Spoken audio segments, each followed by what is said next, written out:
Hello and welcome to yet another video. This is the 11th episode of the story, in which Uzumaki Naruto awakens one day to discover that his life has been transformed into an RPG game due to his gamer ability. What should he do about it? Naruto is smart. This story is from Seer King. Please support him, her. Please like and subscribe to show your support. Let's get the show started. Inside TG-13, status. Naruto stated aloud as he started making his way through the overgrown training ground. Name, Uzumaki Naruto. Class, the gamer, plus, level, 17. Next level, 86.01%. Title, Genin, plus 15% EXP to LV25, plus, age, 12 HP, 4108/4108 CP, 4061/4061 STR. 43 STA, 46, plus 10, DX, 45 INT, 41, plus 5, WS, 37 LUK? Having been unable to advance his level since he'd beaten Mizuki, Naruto was more than a little eager to finally get some serious grinding done. Particularly since he wouldn't be able to use his new sword, Kogetsu Kyushiki, until he was level 20. Having such a badass weapon literally at his fingertips and not being able to actually use it for anything sucked. It sucked hard. On the bright side, he was finally going to be able to get some practical use out of his twin Tanto, Sumire and Tsubaki, so that was good. He hadn't been able to use either of them for more than a bit of practice since he'd finally reached a level where he could actually equip them, aside from a little against Mizuki. That reminds me, I still haven't gotten a chance to hit the Shinobi library. Dang it. Naruto mentally hissed in irritation.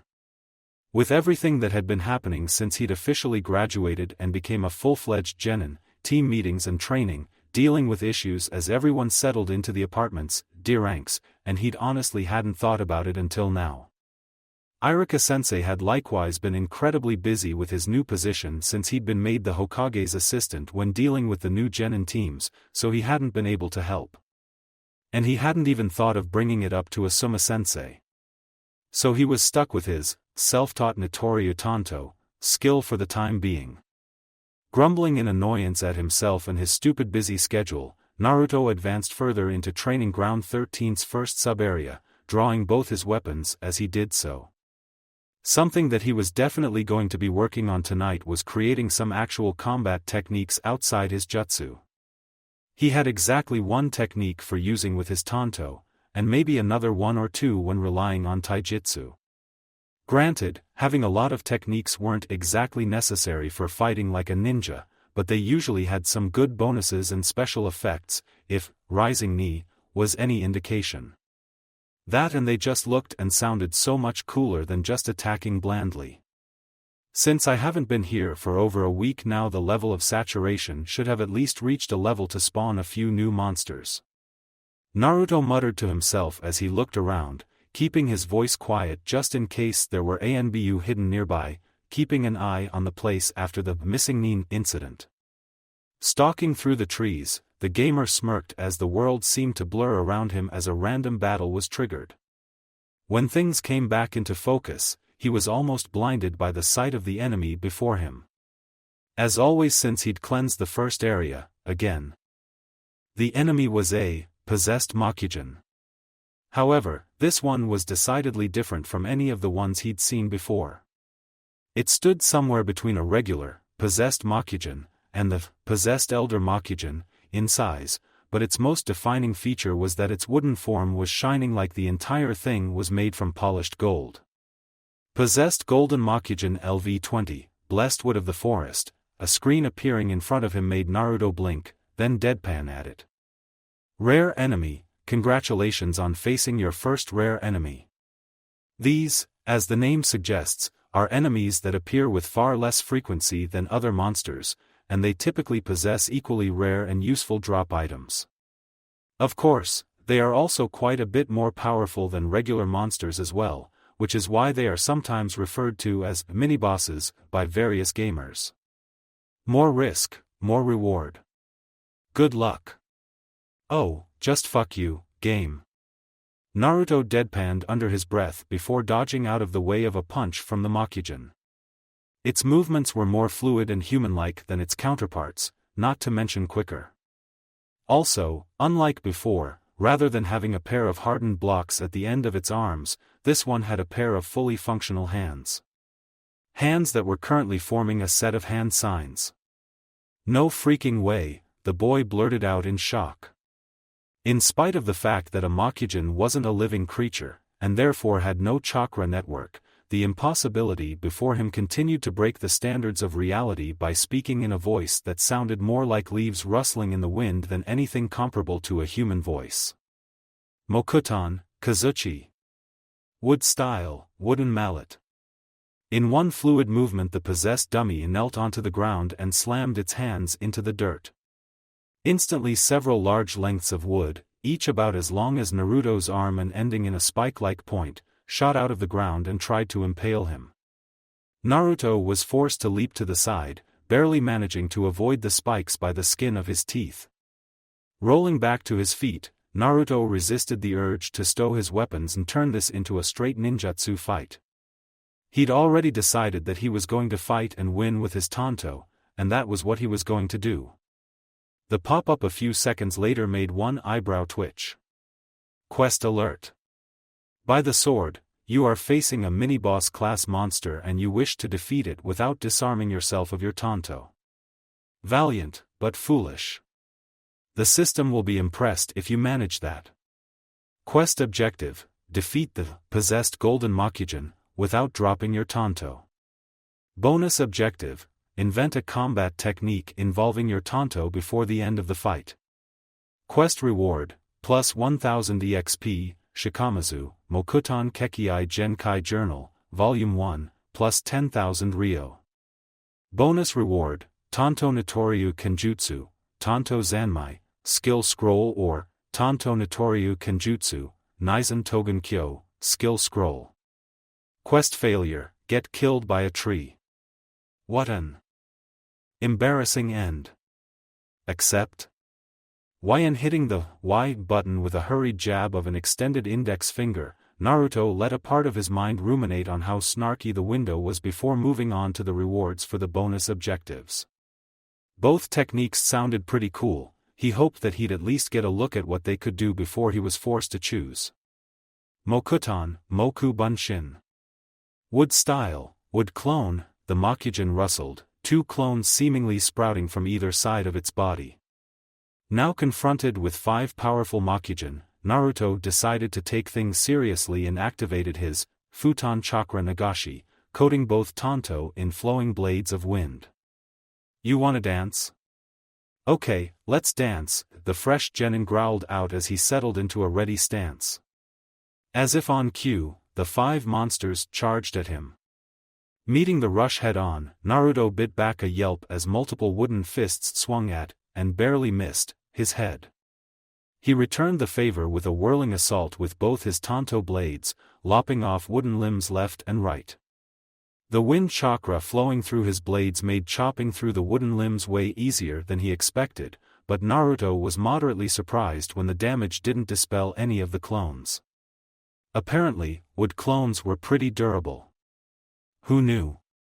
Leaping back and out of the melee for the moment, forcing the 5 wooden monsters, 3 of which were missing an arm, to break apart before they could purse, Naruto thought furiously about how to complete the bonus objective on this mission. He could think of one trick that might work off the top of his head, but it seemed like more of a chakra flow technique than an actual Tanto technique. Still, wouldn't hurt to try it out. With his usual disregard for the consequences, Naruto brought his right-hand Tanto up and cut the chakra flow to his left-hand one altogether. Then he started pushing as much chakra down into his right-hand Tanto blade as he thought it could handle safely. In an explosion of shrieking wind, the blade elongated and expanded until it was twice the height of Asuma-sensei and as wide as Naruto's own body. It was also really unstable, so he immediately swung it to attack the enemies charging at him. One of them kicked off another and flew back, the original presumably. The 4 remaining Makujin clones were instantly bisected by Naruto's new technique, their golden coloring fading away as they reverted to regular wood. As the torsos and legs clattered to the ground, Naruto's new technique vanished as well. While it was cool, he was pretty damn sure that it was in no way a Tonto technique, so he had to come up with something else to get the bonus objective completed.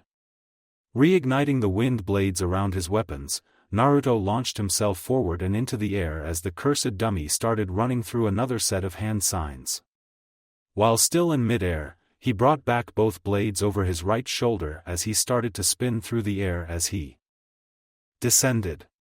Before the Makujin could finish the last of its seals, Naruto was directly over it, bringing both blades down and slashing through its arms and body in a single swing. As the arms and torso clattered to the ground, Naruto immediately leapt back, just in case of a trick or last-ditch attack technique. But the screen popping up made him relax. Congratulations! You have defeated a possessed Golden Makujin. You receive 2000 EXP. You have defeated X4, Moku Bunshin. You gain 100 EXP. Congratulations! You have leveled up. LV17, LV18. You have received 5 attribute points. As a result of a specific action, the skill, Futon Chakra Nagashi, Danto, has been created.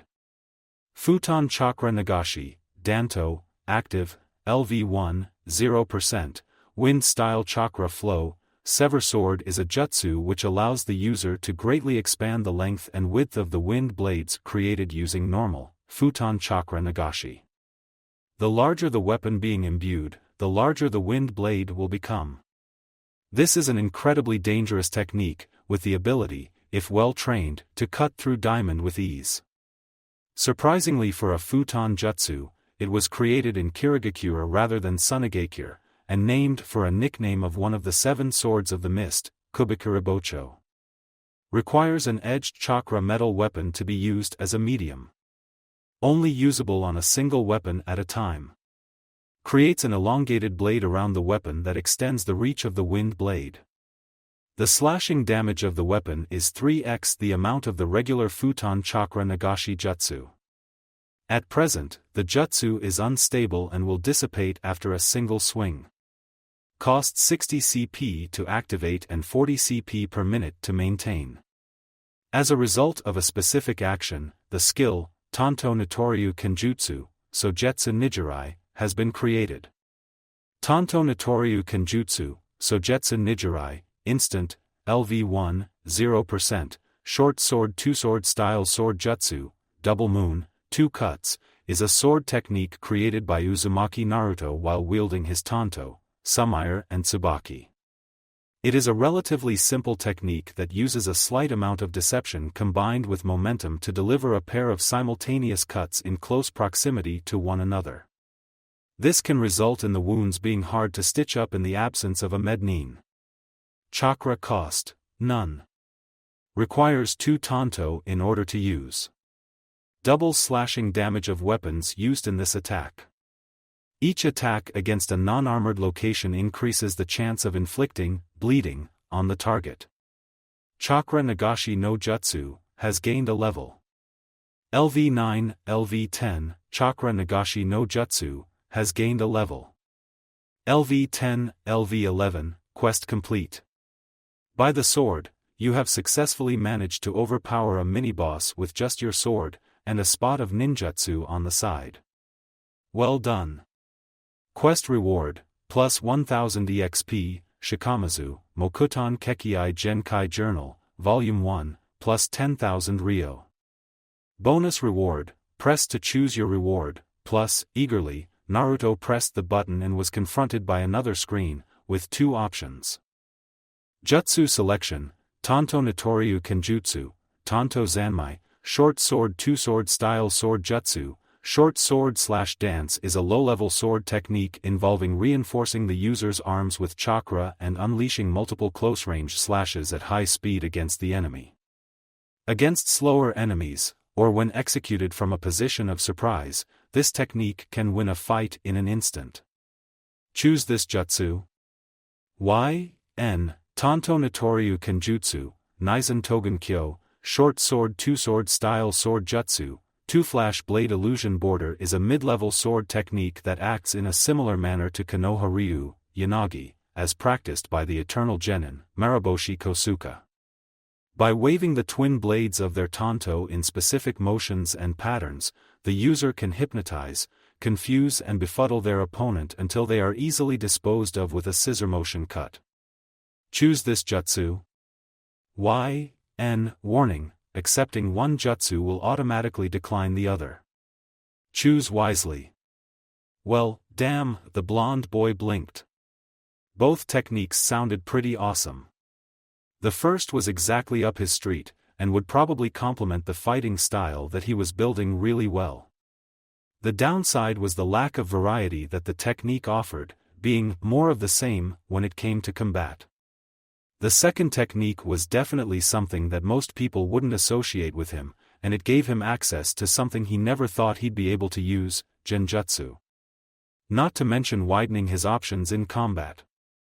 On the other hand, he knew, very literally, jack all about genjutsu beyond his distaste for being used as a training dummy when Sakura and Ino were practicing the techniques he'd given them.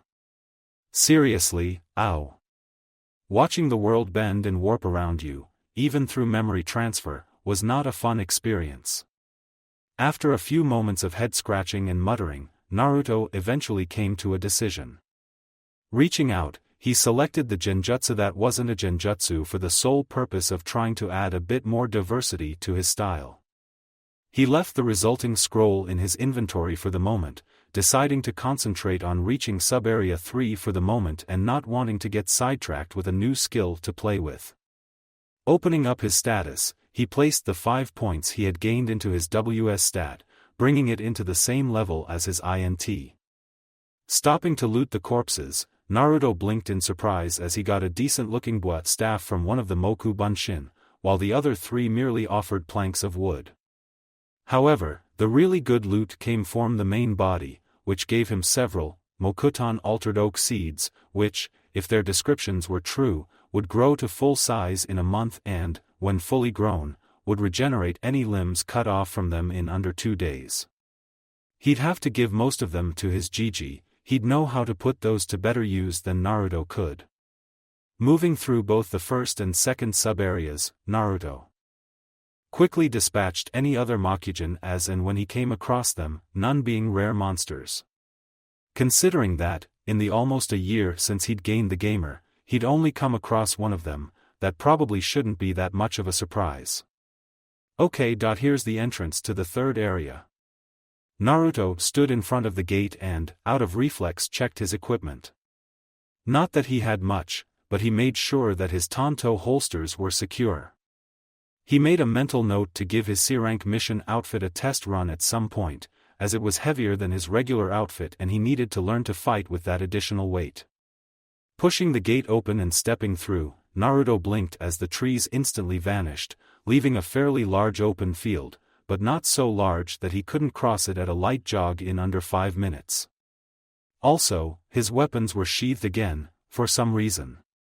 There's absolutely nothing here. What the heck? The blonde genin said in surprise. Looking around, Naruto decided to canvass the meadow, which was basically what it was, for any sign of monsters and/or clues. The minimum level for this area wouldn't be 14 if it was just an empty clearing in the forest.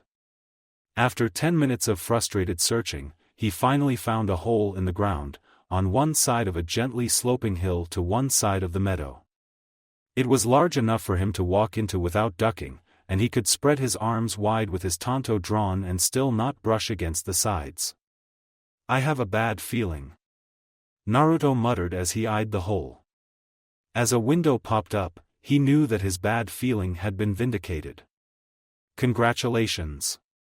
You have discovered the first regular dungeon in your life, the Wabbit's Warren. You receive 100 EXP for this feat. Wabbit? What the heck's a wabbit?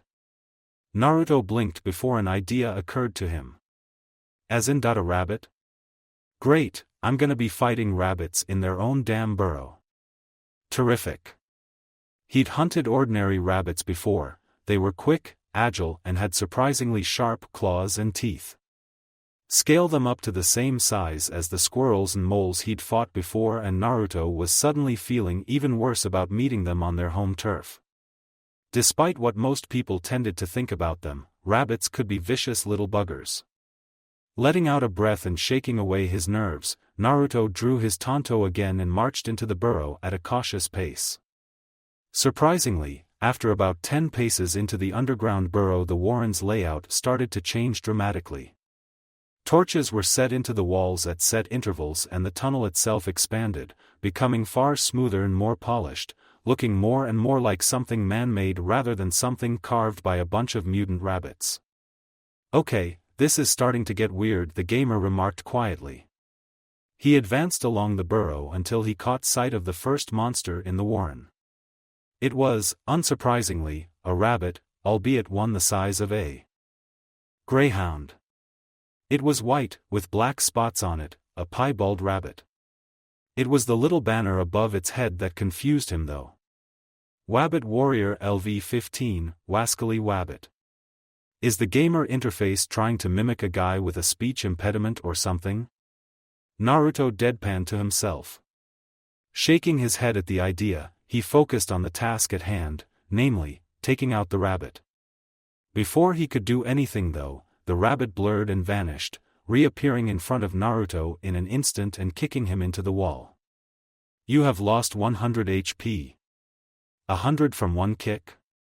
Gritting his teeth, Naruto engaged his Futon Chakra Nagashi, before kicking off of the wall and dashing forward, bringing his tanto around in a quick series of attacks, only to miss as the nimble rabbit seemed to blur around him, dodging each attack with ease.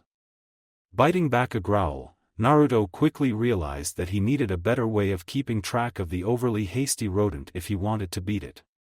With a thought, he activated his Doton Megura Kanchi jutsu, allowing him to sense the opposing monster's movements through the surrounding earth.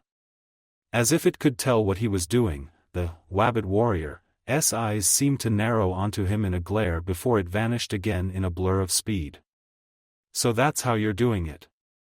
Damn thing's bouncing off the walls and ceiling to boost its speed and make it harder to predict where it's going," Naruto thought as he tried to keep up with the rabbit's movements. While he was too slow to keep up with the movements physically, his sensory technique was at least able to tell him where the rabbit was landing. Feeling the long ears suddenly kick off from the wall directly behind him, Naruto twisted around, bringing one of his tanto around in a broad slash. Shick with a single lucky hit, the rabbit's head was severed from its shoulders in a spurt of blood. "You have slain, Wabbit Warrior, X1. You earn 500 EXP. Doton, Megura Kanchi, has leveled up. LV9, LV10. Looting, done. You have looted, Jutsu Scroll Fragment, 1/3, X1. You have looted, Piebald Rabbit Fur, X1. You have looted 566 Ryo. A scroll fragment." Naruto blinked, and opened his inventory to see what that was about. Jutsu Scroll Fragment, 1/3, rare, a third of a Jutsu Scroll that can be combined in the menu with its two missing parts to form a complete Jutsu Scroll, allowing you to learn its contents. Information about the Jutsu contained within the scroll is fragmented, but the word rabbit is prominent. Why do I have the feeling that this is gonna be a common thing from now on? Naruto groaned. His power was now making him work for a single jutsu. For a correct deduction, you receive +1 WS. Oh, just shut it already. Grumbling about mouthy powers, Naruto started sneaking down the tunnel. Along the way, he came across two more Wabbit warriors, managing to beat both using the same tactics as the first. One dropped a lucky rabbit's foot, and the other dropped another scroll fragment, which he attributed to his own luck being at the whim of a goddess. It was after that he came across a second variety of enemy, something quite a bit bigger than the basic rabbits he'd been fighting. Unlike the piebald, Wabbit warriors, these ones were black-furred, with only the tips of their ears and feet having white on them. Wabbit Elite Warrior LV-17, Wretched Wascally Wabbit, That decided it, the gamer really was having fun with alliteration. Deciding that if this thing was even faster than its smaller cousins, then he definitely didn't want to let it get within arm's reach, Naruto sheathed both his tanto and quickly started forming a set of hand seals. Futon, Senfukyu. Several orbs of compressed air shot from his mouth towards the rabbit. Even caught off guard, the black rabbit was still fast enough to dodge a couple of the wind bullets, but several more still managed to land, leaving it bloody and dazed, literally. You have inflicted the dazed status on Wabbit Elite Warrior for 30 seconds. Not hesitating for an instant, Naruto darted in and drew one tanto, severing the defenseless rabbit's head in a single strike. You have defeated Wabbit Elite Warrior. You gain 950 EXP. As a result of a specific action, the skill, Ansatsujutsu, Zenshuzen, has been created. Ansatsujutsu, Zenshuzen, Instant, LV1, 0%, Assassination Technique. Decapitating Cut is an assassination technique specifically designed to remove the target's head with a single swing, instantly killing them. Most practitioners pair this technique with other jutsu like the Doton, Shinju Zanshu or a Genjutsu to render the target helpless beforehand in order to make full, deadly usage of this technique. Adds 25% to critical chances against an immobilized, insensate or unaware enemy when targeting their neck specifically. Requires a bladed weapon to execute this technique. Futon, Senfukyu, has leveled up. LV11, LV12. Looting, done. You have looted, Jutsu Scroll Fragment, 3/3. You have looted 4078 Ryo. Excitedly, Naruto went to his inventory and combined the 3 Jutsu Scroll Fragments that he had. Combining. Done. You have acquired the Ninpo, Usagi no Sakudo, Jutsu Scroll. Do you wish to learn this jutsu? Sounds like another one of those kimono jutsu. Naruto mused curiously. Why the hell not? Some extra speed will definitely make beating these bunnies a bit easier. Congratulations. You have learned the Ninpo, Usagi no Sakudo, jutsu. Ninpo, Usagi no Sakudo, active, LV1, 0%, ninja art, Speed of the Rabbit is a supplementary jutsu of the Kimono clan. Unlike the majority of the techniques used by the clan, this was a simple jutsu learned by all members upon gaining genin rank.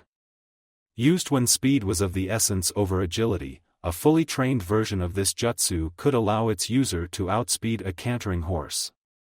Costs 30 CP to activate and 15 CP per minute to maintain. While active, increases hidden stat, speed, by 5.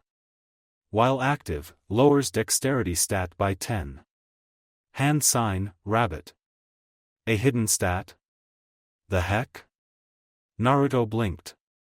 Hidden stats. A hidden stat is one of your statuses that are invisible to you, but is affected by one or more of your visible stats. Speed is affected by your dexterity and endurance stats, for example. With time, and a few hidden quests, you can eventually reveal the hidden stats. Naruto deadpanned at the screen before closing it. So, it raises my speed stat, but lowers one of the stats that determines the value of my speed stat in the first place. Yup, definitely gonna have to level the crap out of this one. It sounds like it could be pretty useful for straight-out speed, but right now it's just as much a hindrance as a help. As he went through the warren, Naruto fought and defeated more Wabbit warriors, and Wabbit elite warriors, occasionally getting kicked into the wall by the bunnies in the process.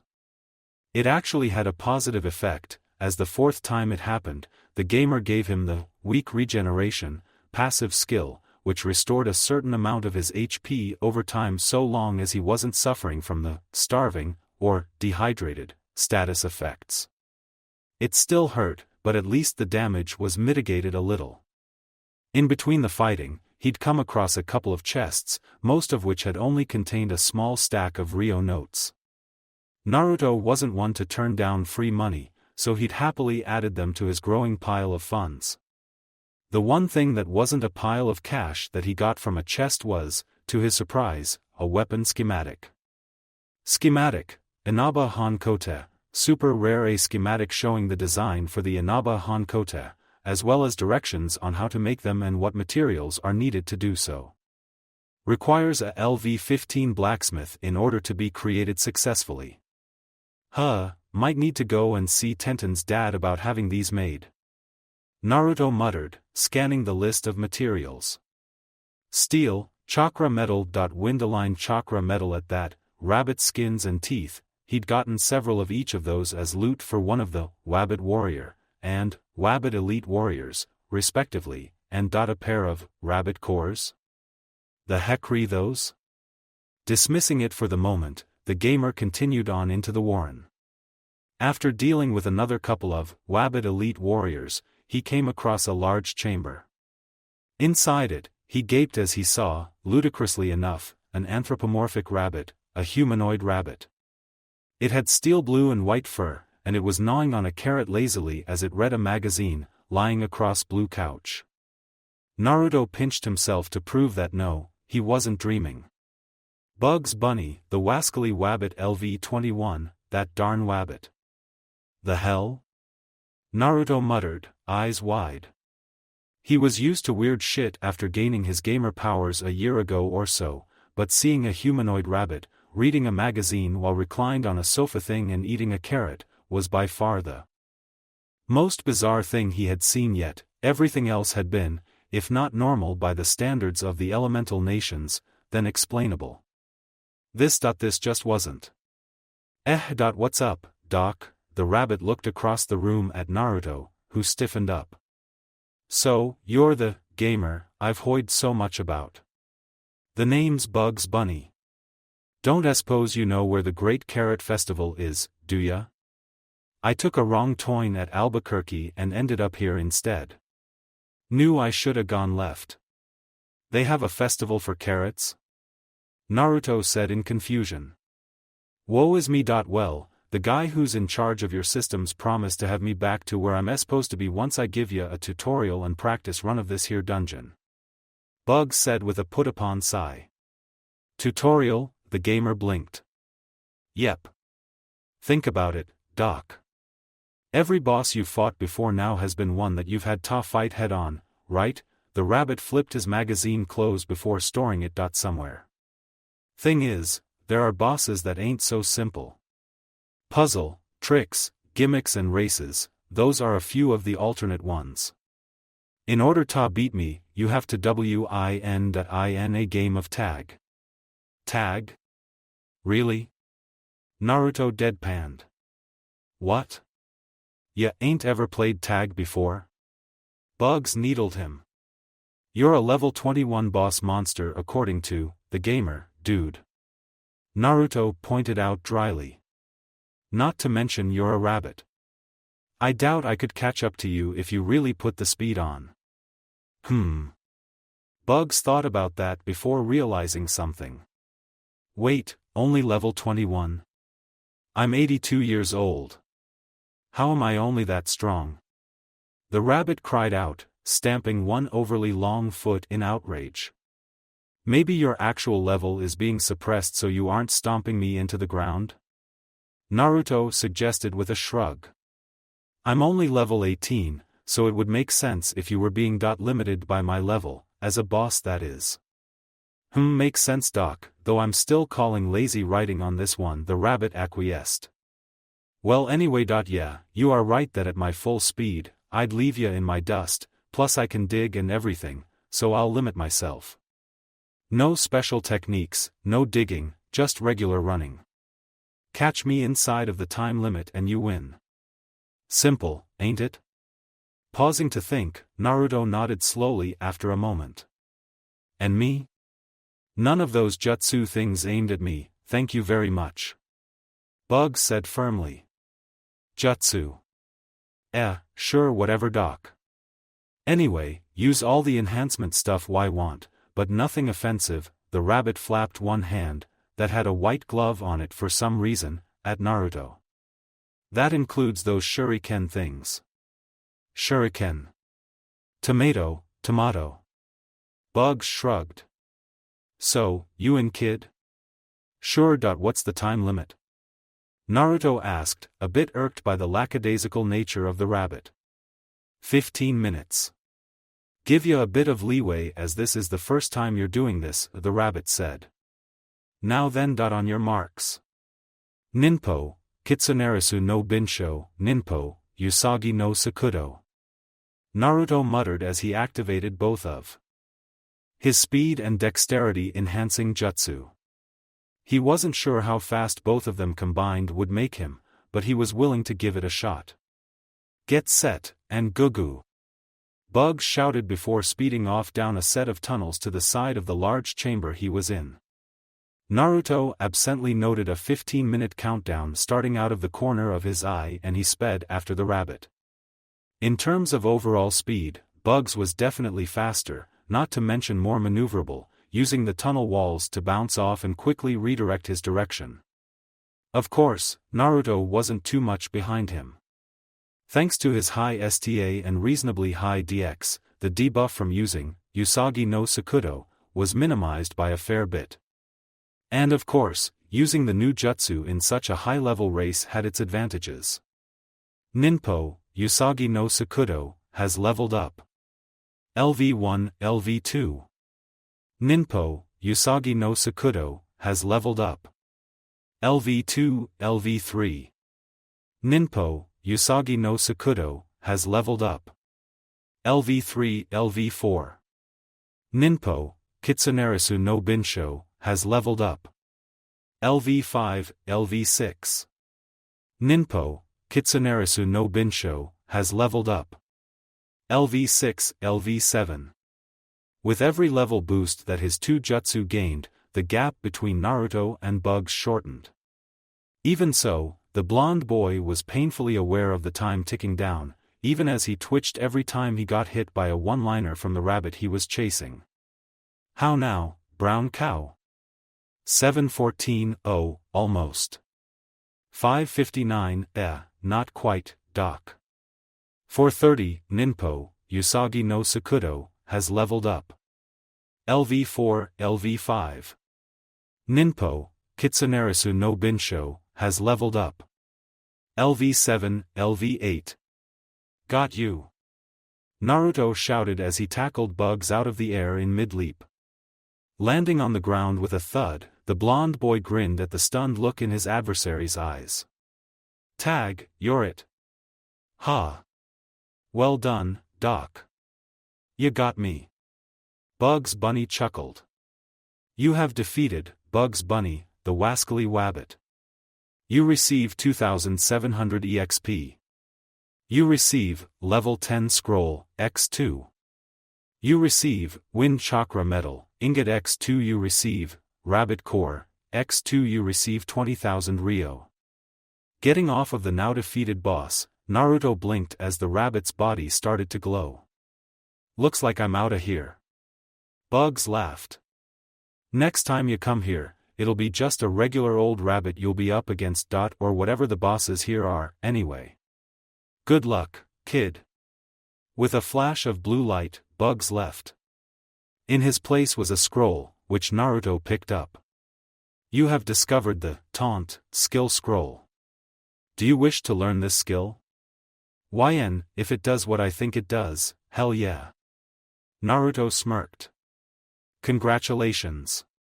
You have learned the taunt skill. Taunt, passive, LV1, 0%. It is well documented throughout the ages that an angry man will make stupid mistakes. Taunt allows the user a chance to incite the target of the skill into reckless and foolish action. A warning that a user of this skill should heed is that while making someone angry is usually effective, there are some rare people who can control their anger and either not fall for the taunt in the first place or control themselves even if they do fall for it. The user will speak something to irritate and/or anger one target, with a 10% chance of success. If successful, the enemy will be inflicted with the enraged, angered, or, more rarely, berserk status effects, lasting for 30 seconds. Sounds cool, the gamer commented. He did like making people act idiotically angry during his pranks. Not only was it funny as hell to watch people overreact like that, it also made it a lot easier for him to escape when they eventually started chasing after him. Clearing out the screens, he decided to take a look at the stuff he'd gotten for beating the boss. Wind Chakra Metal Ingot, very rare, an ingot of chakra metal that has been infused with futon-aligned chakra for at least a month. Very useful in forging weapons and armor, especially for someone with a primary futon affinity. Rabbit Core, very rare quality. B chakra mutations are widespread and numerous, existing wherever chakra has been used in the world. Treated as pest species by the inhabitants of the world, they are usually wiped out inside of a year. Those fortunate few that survive that time period, however, can have a slight chance to form a core within them, a chakra core. Possession of one of these chakra cores is what usually determines a true boss monster from a pseudo-boss monster. Extracted and used in the creation of medicine or equipment, just one of these can prove to be a highly beneficial item for those purposes. The most famous item made using a core is Samahata, one of the 7 swords of the mist. Its creator made use of a SS-quality shark chakra core in its construction, which is one reason why the living blade is among the most powerful of Kirigakure's 7 swords. Whoa, note to self, stay away from that sword. Naruto gulped. He'd done research since the rarity, and material quality, system had been unlocked and knew that anything ranked as being SS in either quality or rarity was going to be obnoxiously powerful, definitely not something he wanted to run into when he still hadn't even reached level 20 yet. He'd also researched regular dungeons, so the first thing he did was return to the main chamber and start searching it. Sometimes, or so his research into dungeons in the help section of his Gamer Power had said, a boss had one or more hidden treasures in their boss room. His decision was rewarded by the discovery of a half-buried chest behind the couch that Bugs had been lying on. Inside was another schematic, this time for the Inaba Sunniate, armor for the legs unlike the Inaba Hankote, that Naruto already had all of the materials for earlier. The new schematic pretty much the same as the first one, with identical materials. This led to an interesting choice for Naruto. He could only make one of the two, but the question was, which would be better for him to get?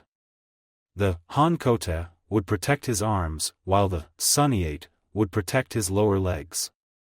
In the end, it boiled down to what they would do for him ability-wise. The Hankote might give me a boost in attack, but I'm pretty good with that right now. Naruto reasoned. If anything, the Sunniate will maybe give me I dunno, a boost to my speed or something.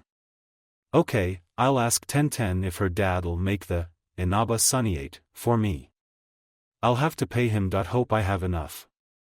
Checking the amount of Ryo he had, Naruto gave it a 50/50th chance that he had enough.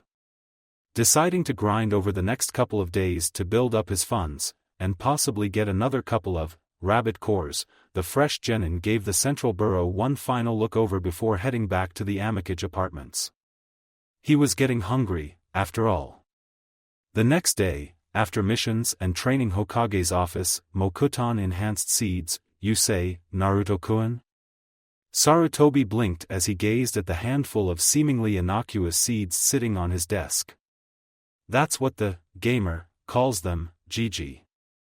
Apparently they're the seeds of a tree that was grown using Mokuton ninjutsu. Naruto replied with a nod. Also there's this. Reaching into his inventory, the boy brought out the Mokuton Kekkei Genkai Journal, Volume 1, that he'd earned the previous day. That's one of the Shodame's missing notebooks, the Sandame exclaimed in shock as he reached out and took the small leather-bound journal, holding it almost reverently as he opened a page. Yes, he'd recognize his former mentor's handwriting anywhere. The Shodame was a great man and warrior, but he had terrible penmanship, unlike the Nidame. It is, the genin blinked. But isn't he the only person to have ever used the Mokuton Kekkei Genkai? Why would he have written this thing? Some Kekkei Genkai are rare even in the clans they are born to, disappearing for entire generations before suddenly re-emerging. A fine example would be the Shikatsumiyaku, Dead Bone Pulse, of the now extinct Kagaya clan of Mizu no Kuni, which supposedly only emerged once every 3 generations. Sarutobi explained, his eyes never straying from the journal resting in his hands. Shodame-sama believed that his Mokuton might have possessed the same properties, so in his later years, he took time to write 5 journals detailing all he could on the Mokuton's jutsu and training methods in case someone in the Senju clan regained the ability sometime in the generations after his death. Sadly, there was an attack on Konoha during the Second Great Shinobi War. A team of saboteurs managed to sneak in and destroy a great deal of the ancestral Senju compound. The journals were believed lost, either destroyed with the compound or stolen by enemy agents. No matter the means by which you did it, my boy, you have done Konoha a great service by returning even a portion of the Shodame's lost legacy. Teehee. Naruto awkwardly scratched the back of his head, not sure how to handle the praise. Only to suddenly blink as another window popped up. Secret Quest. Discovered and completed. Legacy of the First Hokage. 1 Senju Hashirama wrote 5 journals detailing the secrets to utilizing his Mokuton Kekkei Genkai to the fullest. In the years since the passing of both him and his brother, Tobirama, the 5 have gone missing. You have successfully retrieved the first. Well done. Quest reward, plus 1000 reputation with, Konoha Anbu, plus 500 reputation with, plus 5000 EXP, plus 60,000 Ryo, access to secret quest, legacy of the first Hokage, 2, random jutsu scroll, Katan, Hibashiri, reward from third Hokage. Secret quest chain activated. Legacy of the first Hokage. 2 Senju Hashirama wrote 5 journals detailing the secrets to utilizing his Mokuton Kekkei Genkai to the fullest. In the years since the passing of both him and his brother, Tobirama, the 5 have gone missing. You have successfully retrieved the first, now seek out the second. Quest objective, locate another rare monster and defeat it for a chance to discover another of the 5 journals of Senju Hashirama. Quest reward, plus 1000 reputation with, Konoha Anbu, plus 500 reputation with, plus 7500 EXP, plus 70,000 Ryo, access to secret quest, legacy of the first Hokage, 3, random piece of equipment, reward from third Hokage. Quest failure, death quest has been auto-accepted. Your gamer power is most irksome if it's going to force you to accept missions that could lead to your death. Sarutobi frowned as Naruto relayed what had happened, somewhat annoyed at his surprise being spoiled. And yes, I have a reward to give to you. The day after tomorrow will be the first joint training session between the graduating Genin and Gai's team. Once that is finished, Ira-Kakuen will be released from his duties to take you to the Shinobi section of the library for you to acquire a Tanto style and a Kodachi style. Additionally, this is something that I recall you were offered before by your gamer ability. Opening a drawer, the Hokage pulled out what looked like a steel dagger, with the symbol of the hidden leaf engraved into it, and handed it to Naruto. This is a mastercraft collapsible spear. Naruto exclaimed after using, observe, on it. Yes, it's a handy weapon to have in a tight spot. Sarutobi nodded. I vastly prefer a bow myself, but a spear can come in handy when you least expect it. I'd try to learn a spear style as well, Naruto-kun. Something called out to me about this weapon when I was considering what to give you for retrieving the journal. I think it would be wise to at least create an improvised spear style. Okay. I have an improvised bow style anyway, so a spear style shouldn't be that hard to come up with, the boy nodded, tucking the weapon into his main supply pouch. I'll work on it, GG. Very good, Naruto-kun, the Hokage nodded back. Was there anything else? Yeah, could you do something about the paperwork that Asuma-sensei has to get through to teach Ino and Sakura-chan ninjutsu and stuff? Naruto requested. He still hasn't gotten through it all, and I can't risk taking those 2 into training ground 13 with nothing more than a bit of harsh language under their belts. Coughing to conceal his amusement, Sarutobi nodded again.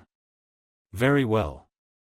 It is odd though that he should have gotten through the paperwork over a week ago. I shall investigate this promptly, Naruto-kun. The old Hokage had a feeling that someone was playing bureaucratic silly buggers with his son's team for whatever reason, and that wasn't to be tolerated. He would have to make an example of them to make sure everyone knew that he could and would come down on them like a ton of bricks if they acted beyond their remit. Danzo. Why can I not shake the feeling that you have a hand in this somehow? Sarutobi thought in irritation.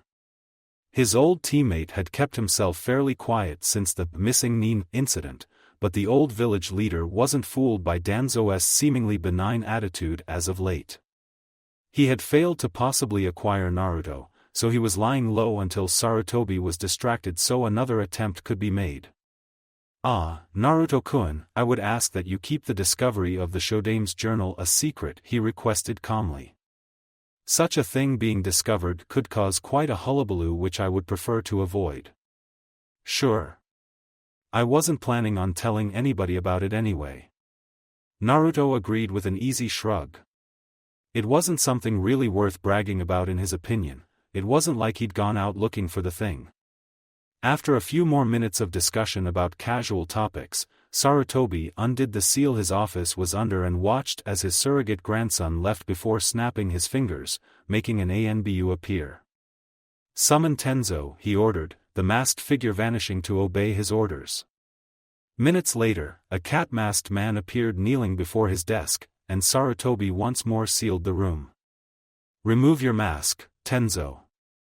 After a moment of hesitation, the man removed his mask, revealing a fairly plain face with a stoic expression, offset slightly by his slightly over-large eyes. Hokage-sama, the last of Orochimaru's Mokuton experiments left alive, said. It is to my understanding that as Kino of N, you learned Mokuton Jutsu from a scroll given to you by Shimura Danzo, the Hokage said bluntly. Is this the case? Hi, Hokage-sama. Tenzo said with a nod. It was adequate in the basics, but lacked any intermediate or advanced techniques or exercises. An operative recently discovered one of the Shodame's long-lost journals. Sarutobi informed the man bluntly, gesturing to the book on the desk. You are relieved of all of your duties as an ANBU outside emergency conditions until further notice. You are to take the journal and read it from cover to cover so that you can increase your understanding of your Kekkei Genkai, as well as to expand and improve upon your jutsu arsenal. I expect weekly reports on your progress. But sir, this is a relic of Konoha's history, the former Na operative protested with wide eyes locked on the journal. It should be in a museum.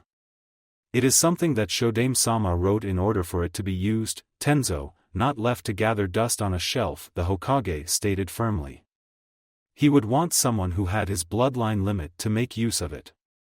Tenzo seemed to still at that. As you say, Hokage-sama, the ANBU nodded. What about the other journals? The operative in question is following up a lead on another one, but it might take some months before we will know if it amounts to anything. Sarutobi replied evenly. It will give you more than enough time to practice what you read in the book.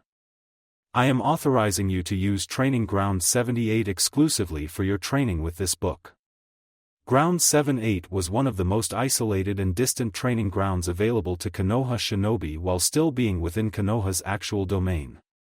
That, combined with its lack of any specialized terrain or function, left it mostly ignored by most Jonin sensei and most shinobi in general for that matter. However, it was popular for those seeking to test out and experiment with new and somewhat hazardous jutsu, allowing plenty of open terrain that could be damaged and demolished without causing any serious repercussions. Thus, it would not be that surprising for a high-ranking shinobi to request the grounds for private use for a few days or weeks in order to test out a new jutsu they'd been working on. The field itself was protected by a fairly strong barrier ninjutsu and several genjutsu seals to prevent anyone from spying on exactly what kind of techniques were being practiced within. He trusted Tenzo to be smart enough to augment that security on his own without needing to be ordered to do so, given the nature of what he'd be practicing. I will do my best. Tenzo nodded, reverently lifting the book up and sealing it away in a scroll he had on him before replacing his mask. With your permission, I shall now go to carry out your orders, Hokage-sama. With a nod from the Hokage, the man vanished after the security seals were deactivated. Settling back in his chair, Sarutobi Hiruzen sighed wearily. He bemoaned, getting too old for this shit. The next day, Training Ground 78, Tenzo, former NA agent and currently a member of ANBU, flexed his fingers nervously as he looked around the training ground. TG-78 was Spartan, almost barren, in appearance, with only the occasional rock outcropping to break up the monotonous plains of grass and dirt.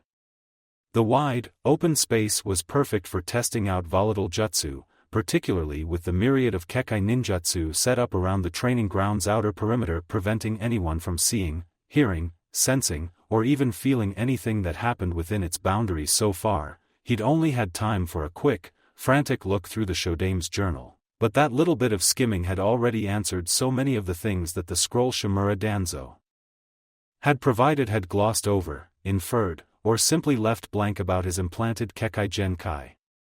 And to think, it was only one of 5 such journals. He truly owed the operative who'd located this precious treasure an immense debt all on his own.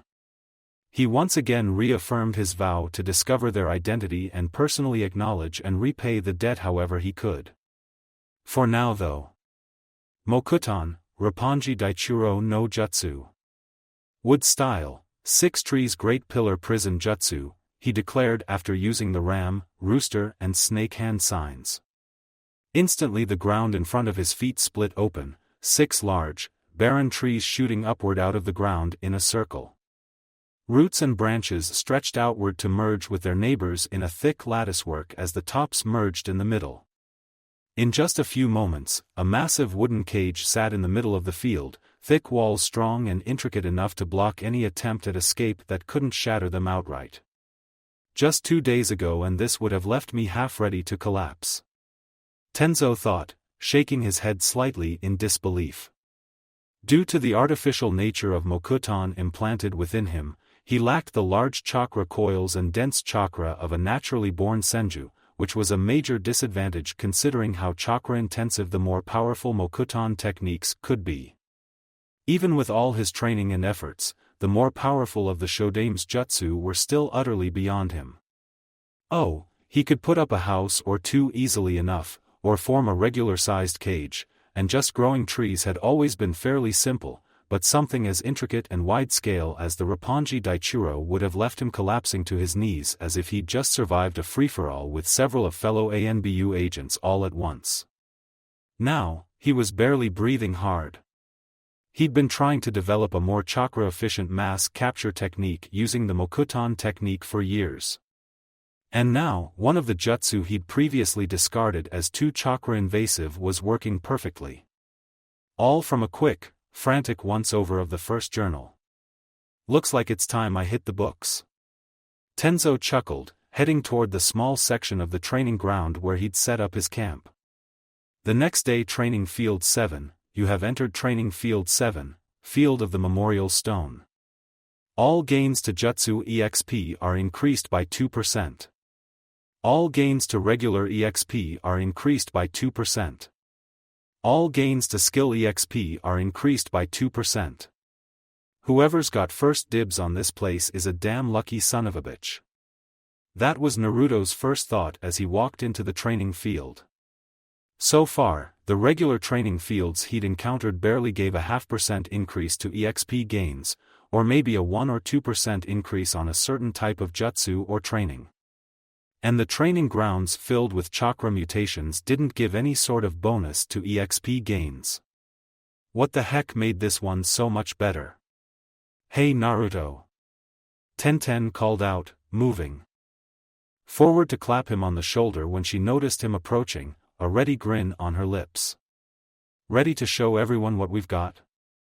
Heck yeah, the blonde gamer relied instantly, matching his female friend's grin. What about you, Ten-chan? I've been practicing with all the jutsu Asuma-sensei taught me, she informed him proudly. Bet you my Kakyu can beat any jutsu of yours. "Oh, you're so on." Naruto smirked back. Their exchange had the rest of the rookie 9 blinking and looking between the two in astonishment. It had been obvious when they'd been moving in that Naruto and the older girl knew each other from somewhere, but the fact that he seemed so relaxed around her, more so than he did with any girl in their class, took them off guard. For his part, Niji was simply frowning slightly at his kunoichi teammate, surprised at how friendly she was with the troublemaker who'd somehow managed to con his way into the position as their landlord. He'd heard about their encounter with the Nuke Nin, of course, and knew that they were at least friendly with each other afterward. He simply hadn't been expected her to greet him so energetically. Then again, it was an acknowledged fact that shared traumatic experiences generally led to people growing close far quicker than normal, so it wasn't that surprising. It didn't make the annoyance he felt at seeing her interact so easily with the riffraff any less prominent. However, before he could voice this annoyance, several puffs of smoke heralded the arrival of the various Jonin-sensei. Asuma offered a lazy wave to his team and Kurenai offered Hinata a gentle smile. The silver-haired Kakashi studiously ignored everyone around him, particularly the exuberant green-clad figure next to him as Mato Guy offered the entire troop of genin a nice guy smile and thumbs up. "Alright, gather round genin," Asuma called out, absently giving his cigarette one last puff before taking it out and incinerating in a small flare of Katan chakra. No need to get his kinda sorta girlfriend up on his back for smoking in front of the kids. He gave the 12 genin a quick once-over as they assembled around the 4 adults before offering the entire group a genial smile. "Now, let's start this little shindig with a quick round of introductions. We Jonin will start you off. I'm Sarutobi Asuma. You lot may have already seen me around since I live in the Amigakure apartments as well.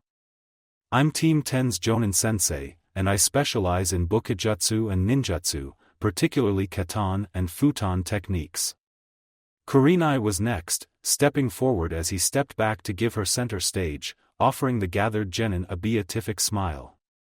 "I am Yuhi Kurenai and I'm the Jonin Sensei for Team 8, my speciality is Genjutsu, though I am also quite capable in Taijutsu as well."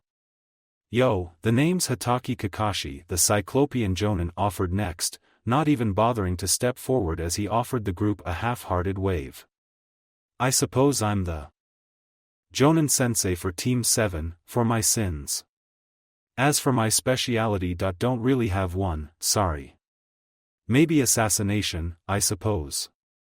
"Kakashi, you shouldn't be so unyouthful around your precious students," Guy admonished him loudly. "Also, you know over 1,000 ninjutsu, is that not enough to make you a ninjutsu specialist?" Sorry Guy, did you say something?" Kakashi deadpanned innocently, not even bothering to look at the other Jonin. The bowl-cut man face-planted for a brief instant before regaining his feet in an instant, his face overflowing with literal waterfalls of dramatic tears. "Curse you and your overly hip and too cool ways, Kakashi," Guy declared loudly, before twisting around and facing the genin again, his nice guy smile back in full force. "Hiya. The name's Mato Guy, Konoha's sublime beast of prey. I lead the former Team 9, rechristened as Team Guy after a full year of service. I specialize in the most youthful arts of Taijutsu and Bukijutsu." Ino and Sakura stared at the bushy-eyed man, both eyes twitching in abstract, fashion-based horror. Sasuke also looked particularly disturbed and his fingers were twitching as if he was keeping himself from forming hand signs. Kiba merely stared in fascinated horror while Shino's hive began to audibly buzz from within him. Shikamaru looked like he was one more word away from throwing up his arms and heading back to the apartments to try and sleep this off. Choji simply continued to munch his snacks stoically. Naruto stared uncomprehendingly for a moment before leaning closer to Tenten. "Is he always like this?" he whispered nervously. "All the fucking time," the aspiring weapon mistress bit out in a deadpan, her eyes blank and dead. "Welcome to my world for the last year." Clearing his throat to break through the awkward silence that followed Guy's enthusiastic introduction, Asuma started up again.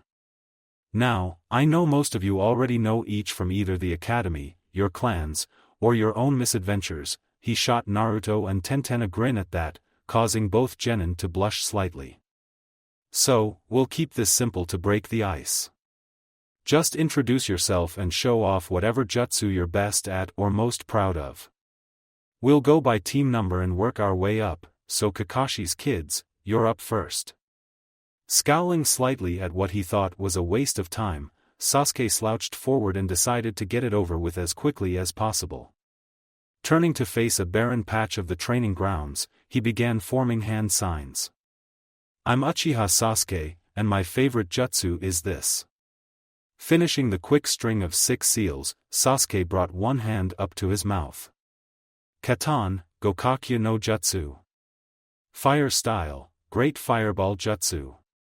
With a powerful exhalation, the last Uchiha spat out a large fireball that slammed into the ground several dozen feet away, creating a large, smoldering crater in the earth. Not bad for a fresh genin.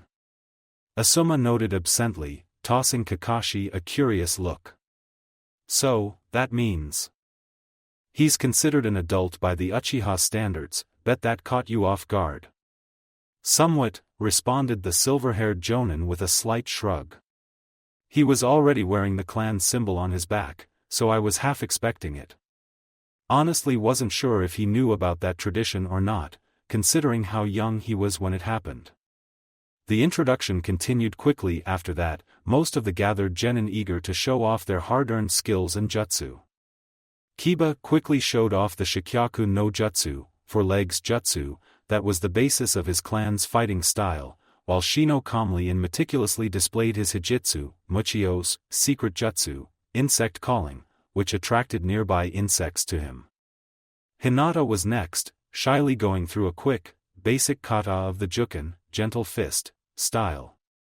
Shikamaru, after being threatened by an impatient Ino, laconically showed off his clan's ninpo, Kagemain no Jutsu, ninja art, shadow imitation jutsu, using a willing Choji as demonstration dummy.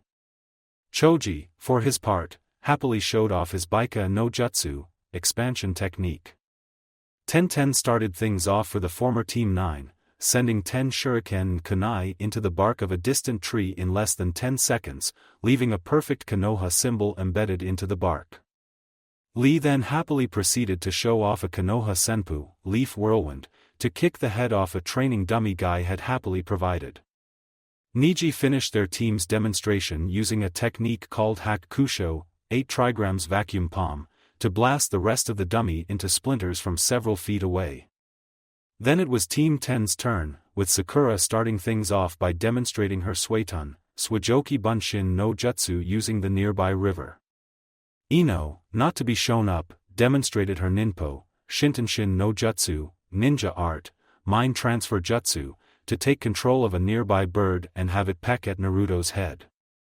Real funny, Ino. Naruto growled out as he rubbed at his forehead above his Hitai-8 where the sparrow had got him. I thought so, the Mindwalker smirked back. What's the matter, Prankster King, can't take any of your own medicine? Naruto grumbled a bit under his breath at that. Asuma just chuckled a bit from his spot and then waved Naruto forward. Your turn Naruto, now show me something new. Gotcha. The name's Uzumaki Naruto, the blonde proclaimed proudly. And I've got a technique that I just came up with on my own a few days ago. Check it out. Reaching for his waist, he drew some ire with his right hand before pausing and looking at Guy. Guy-sensei? You wouldn't have another of those training dummies I could use, would you? This one's a lot more impressive if I have something to use it on. Of course, young Naruto. Just 1 second, the spandex-clad Jonin agreed happily. In a blur of green, a fresh target dummy was suddenly planted in the ground. Thanks, Guy-sensei. You rock. Naruto returned the man's grin. You guys might want to step back. Though, this jutsu's a bit wild. Taking him at his word, the Jonin ushered their respective genin back a few paces as a bright blue glow appeared around Somair's blade. Huh? The Futon Chakra Nagashi no Jutsu? Kakashi muttered with a raised eyebrow. Fairly impressive, but not what I was expecting after the build-up. Nah, I taught him that 1 month ago. Asuma shook his head, even as the sound of shrieking winds started to emanate from Naruto's blade. I think the kid's managed to develop something new for himself using it as a base. Should be interesting. Suddenly the blue light expanded outward, expanding into a blade-shaped mass of chakra taller than even Asuma or Guy, the sound of shrieking winds intensifying as even more air was being cut by the blade of wind chakra. Drawing his arm back, Naruto's focused scowl was locked onto his target before he brought his weapon around with a shout. Futon Chakra Nagashi, Danto. With an explosive burst of wind, the blade swept straight through the dummy. For a moment, it looked like it hadn't been harmed by the technique. Then Naruto nonchalantly sheathed his tanto, the slight click of it hitting home in the saya coinciding with the dummy splitting straight along the path of Naruto's cut, the top half tottering backward before hitting the ground with a dull thud. Holy crap. Kiba gulped out. Huh, neat.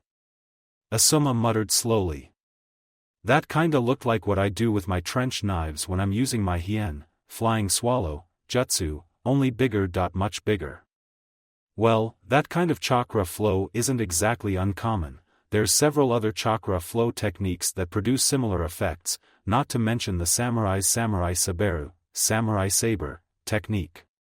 Still, first time I've seen something that damn huge though. Chakra cost must be a pain and a half though. True, but with Naruto's reserves it shouldn't be much of a problem for him.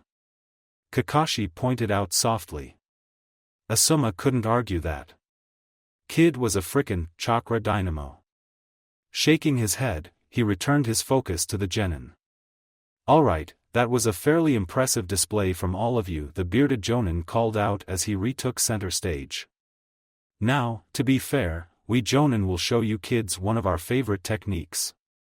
Naruto, you mind giving me some Kage Bunshin to work with?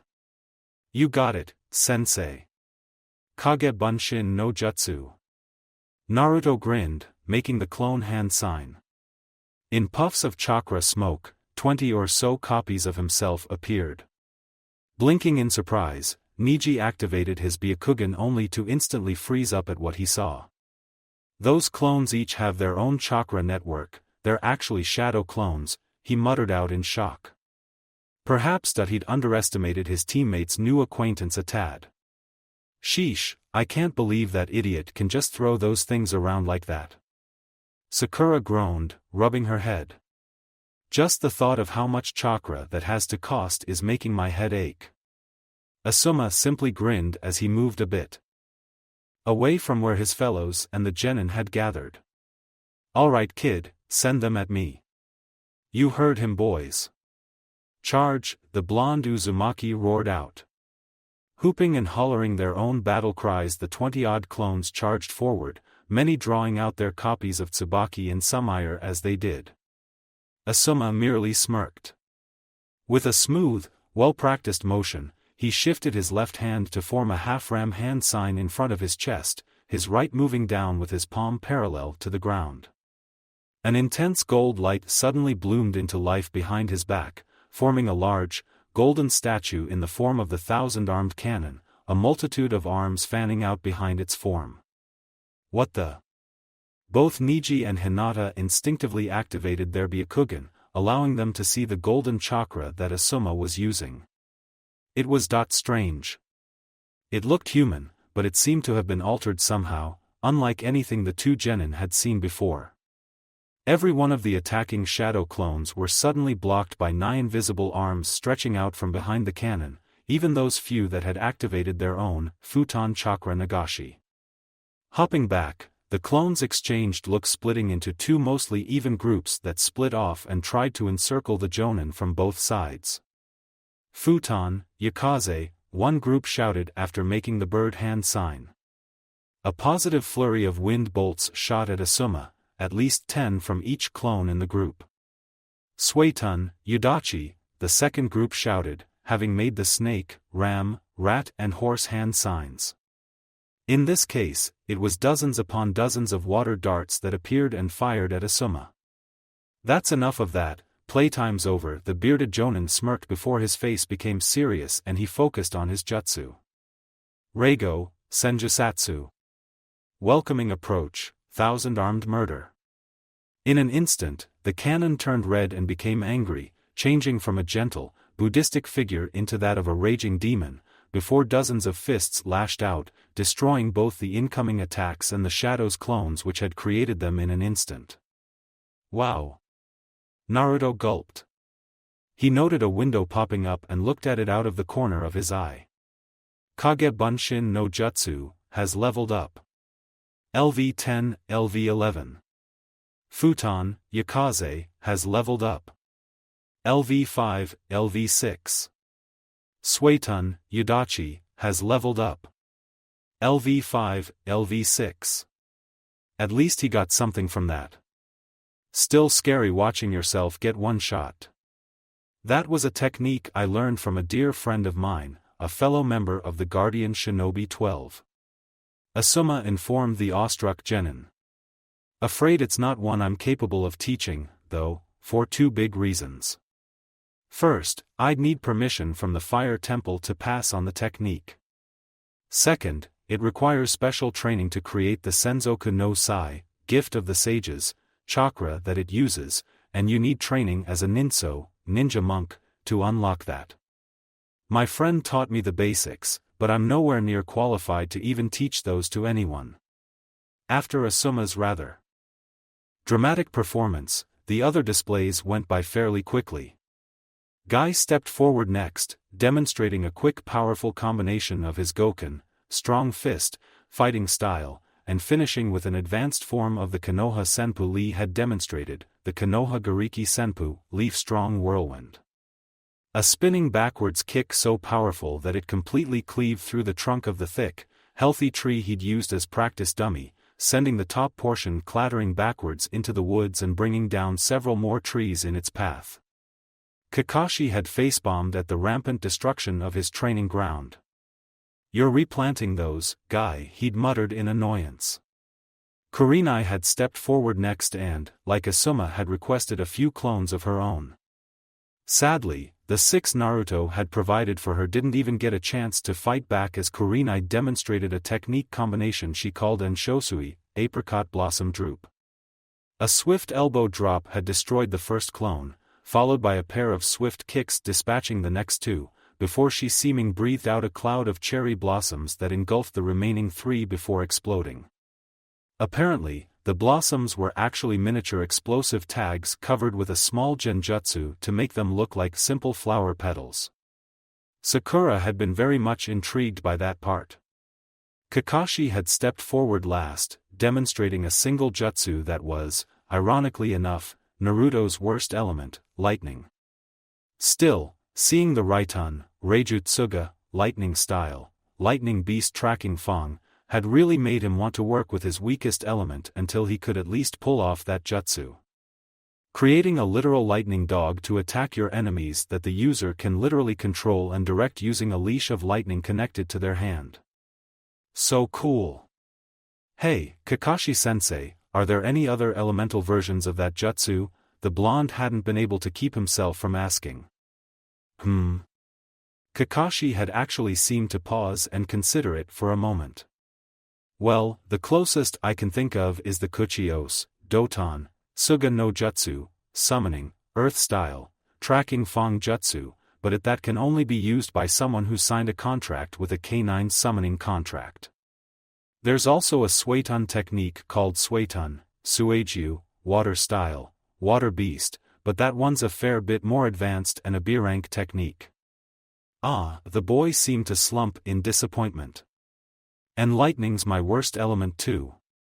Asuma chuckled at his genin's overreaction, before clapping his hands together to get everyone's attention. Anyway, now that the ice is well and truly broken, let's get to the meat of the day, getting you kids some practical training. Sakura, Ino and Shikamaru, you three will be starting out with Guy and Kakashi for taijutsu and ninjutsu training. Kakashi in particular will be helping you each learn at least one offensive ninjutsu. Shino, Kiba, Sasuke and Choji, you four will be working with Kurenai on learning at least a couple basic genjutsu.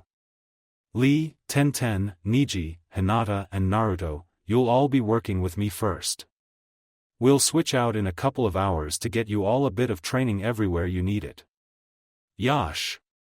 And what youthful activity will we be working at, Asuma-sensei? Lee called out excitedly. Damn it, the kid really is a Guy clone. Asuma thought with a sweat drop. Mind, body, and personality included. Kami save us all. Mix of weapons practice and training in how to fight against weapon wielders, he replied simply. Hey, why isn't Naruto in the genjutsu group? Kiba called out. It was his worst subject in the academy. Simply put, there's not a lot genjutsu training can do for him. Naruto's problem is basically that his chakra reserves are frankly ridiculous for someone his age, which in turn severely inhibits his natural chakra control.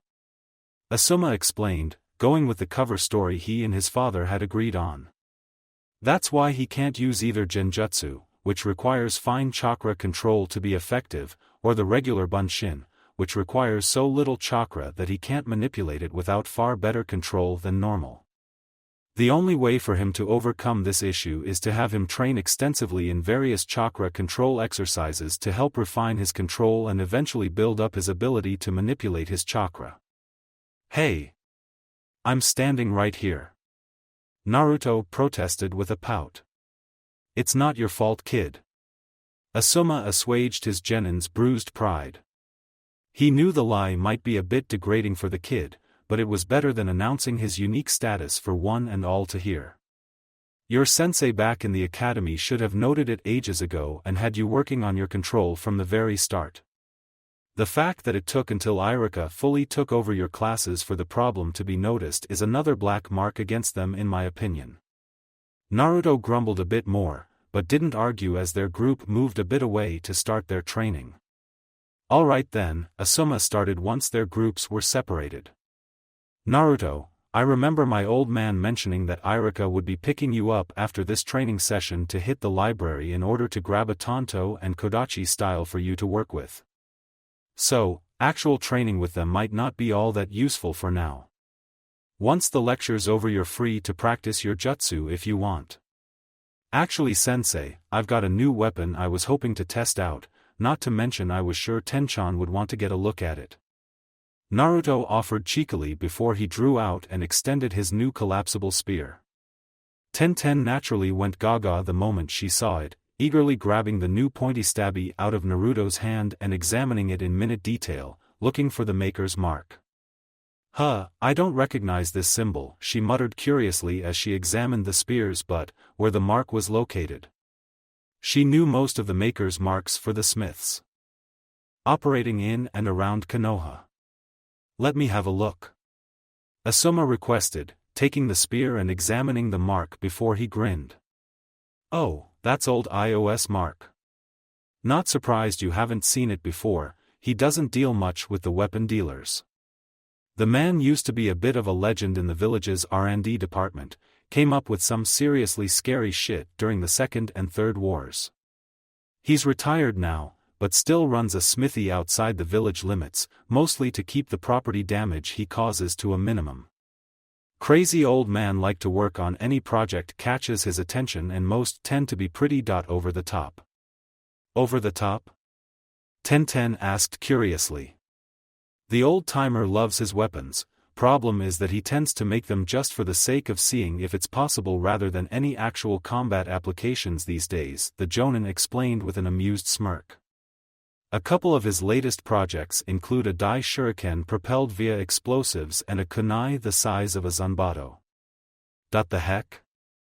Naruto offered, sweat dropping, his thoughts being echoed by every other genin in earshot. Asuma just chuckled, an amused grin on his face. Old Io did his part for Konoha, now he's just spending his twilight years doing what he loves, tinkering with weapons. And some of the stuff he puts out can still be pretty impressive, so the village keeps him funded. Partly true, but the semi-senile old smith had truly done a great deal for the good of Konoha over his life, and the village always repaid the loyalty of its shinobi in kind. Anyway, we should get started. Hinata, Naruto, you're both up first. You two have probably got the least amount of experience fighting against weapons out of everyone here, so Tenten and I are going to go over some of the more common weapons you're likely to encounter in the field. After that, Lee and Niji will offer up some advice based on their own experiences fighting weapon users in the field. This will be pointless. Niji cut in sharply, shaking his head. Hinata-sama is fated to stay the same, no amount of training will change that. Hinata seemingly wilted in on herself at the scornful glare from her cousin. Asuma, on the other hand, simply looked pissed. Are you refusing a direct order from a Jonin, Genin Hyuga? I am merely stating that this type of training will offer her no benefit, the Hyuga prodigy retorted shortly. What is wrong with simply pointing out a fact? Man, you're a dick. Naruto offered up, smiling innocently even as Niji's pale gray locked onto him in a glare. That's also a fact. So, going by your own logic, you shouldn't mind me pointing it out in the least. Enough, Asuma grunted out icily, looking sharply between the two teens. Genin Hyuga, consider yourself formally reprimanded for conduct unbecoming a member of the Konohagakure shinobi forces. Your Jonin-sensei and I will be having words when this session is over, so you can expect at least a deduction in your pay for the next few months. Naruto, stop taunting someone who's got a year of experience on you and is an accredited genius in the village's deadliest style of nintaijutsu. Understood, Asuma-sensei. Naruto nodded, sounding thoroughly unrepentant. Niji Hyuga dislikes you. Oh, how am I ever going to survive? Naruto thought sarcastically. After that, Niji pretty much refused to interact with either him or Hinata any more than was strictly necessary to follow Asuma's orders, leaving the majority of the work on Tenten and Lee under Asuma's scowling supervision. On the bright side, as a result of being subjected to a detailed and interesting lecture on the subject of facing weapon wielders while bare-handed or only wielding a kunai and shuriken, you have gained the temporary perk, Man Against Steel, for the next 30 days. Man Against Steel, passive, 30 days, in spite of its name, this perk allows the user to gain an advantage against any and all handheld close combat weapons, swords, staves, nunchaku, tonfa, kama, kusarigama, polearms, the list goes on. As long as this buff perk is active, you take 5% less damage from any weapon and gain a 5% bonus to any dodge chance when confronting weapon wielders. The perk itself was fairly neat, but it was a bit disappointing that it was only a temporary buff. Naruto was honestly a bit worried about why he'd need something like that in the next month or so. Sparring with his new dagger/spear against Lee was an interesting experience. The older was insanely fast, and his taijutsu was just scary, even if the boy's over-exuberance was a bit grating. He'd also gotten some good experience with his new weapon as well. Watching Hinata spar with Tenten was also intriguing. He knew that Hinata didn't really like hurting people thanks to her status page, but sparring at least, if nowhere else, showed that the girl had some genuine skill beneath that meek shell. They rotated partners a few times over the course of a couple hours before Asuma called a halt to their current training and shuffled them around between different groups and tutors. Naruto was put with Guy and Kakashi, along with Hinata, and they were quickly joined by Kiba and Choji. Shino, Sasuke, Ino and Sakura were put with Asuma while Shikamaru, Niji, Lee and Tenten were sent to Kurenai. Yash! Greetings, youthful genin. Guy boomed happily. To start off our most youthful training session, please let me know what taijutsu styles you practice. I know that Hinata is a practitioner of the Juken style, which I'm already quite familiar with. I'm halfway decent with the advanced kata for the Hokage style, but that's about it. Naruto answered with a shrug. He'd already been planning on looking into a more advanced taijutsu style for when he maxed out, advanced Hokage taijutsu, when he and Irika hit the library today. I use the Inazuka clan's Jujin taijutsu, beast-human taijutsu. Kiba answered. Baika, expansion, style. Choji offered simply around. Another mouthful of chips.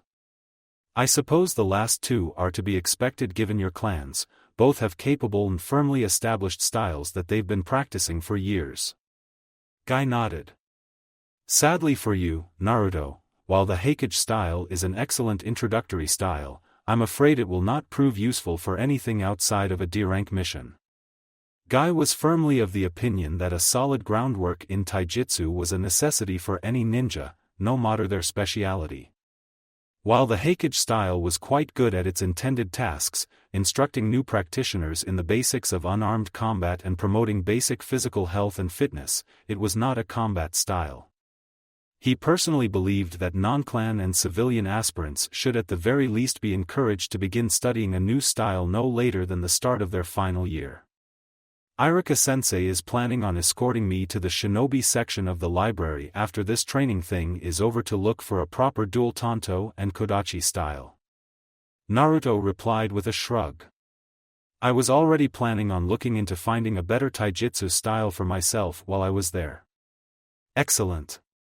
In that case, our first order of business should be a quick spar.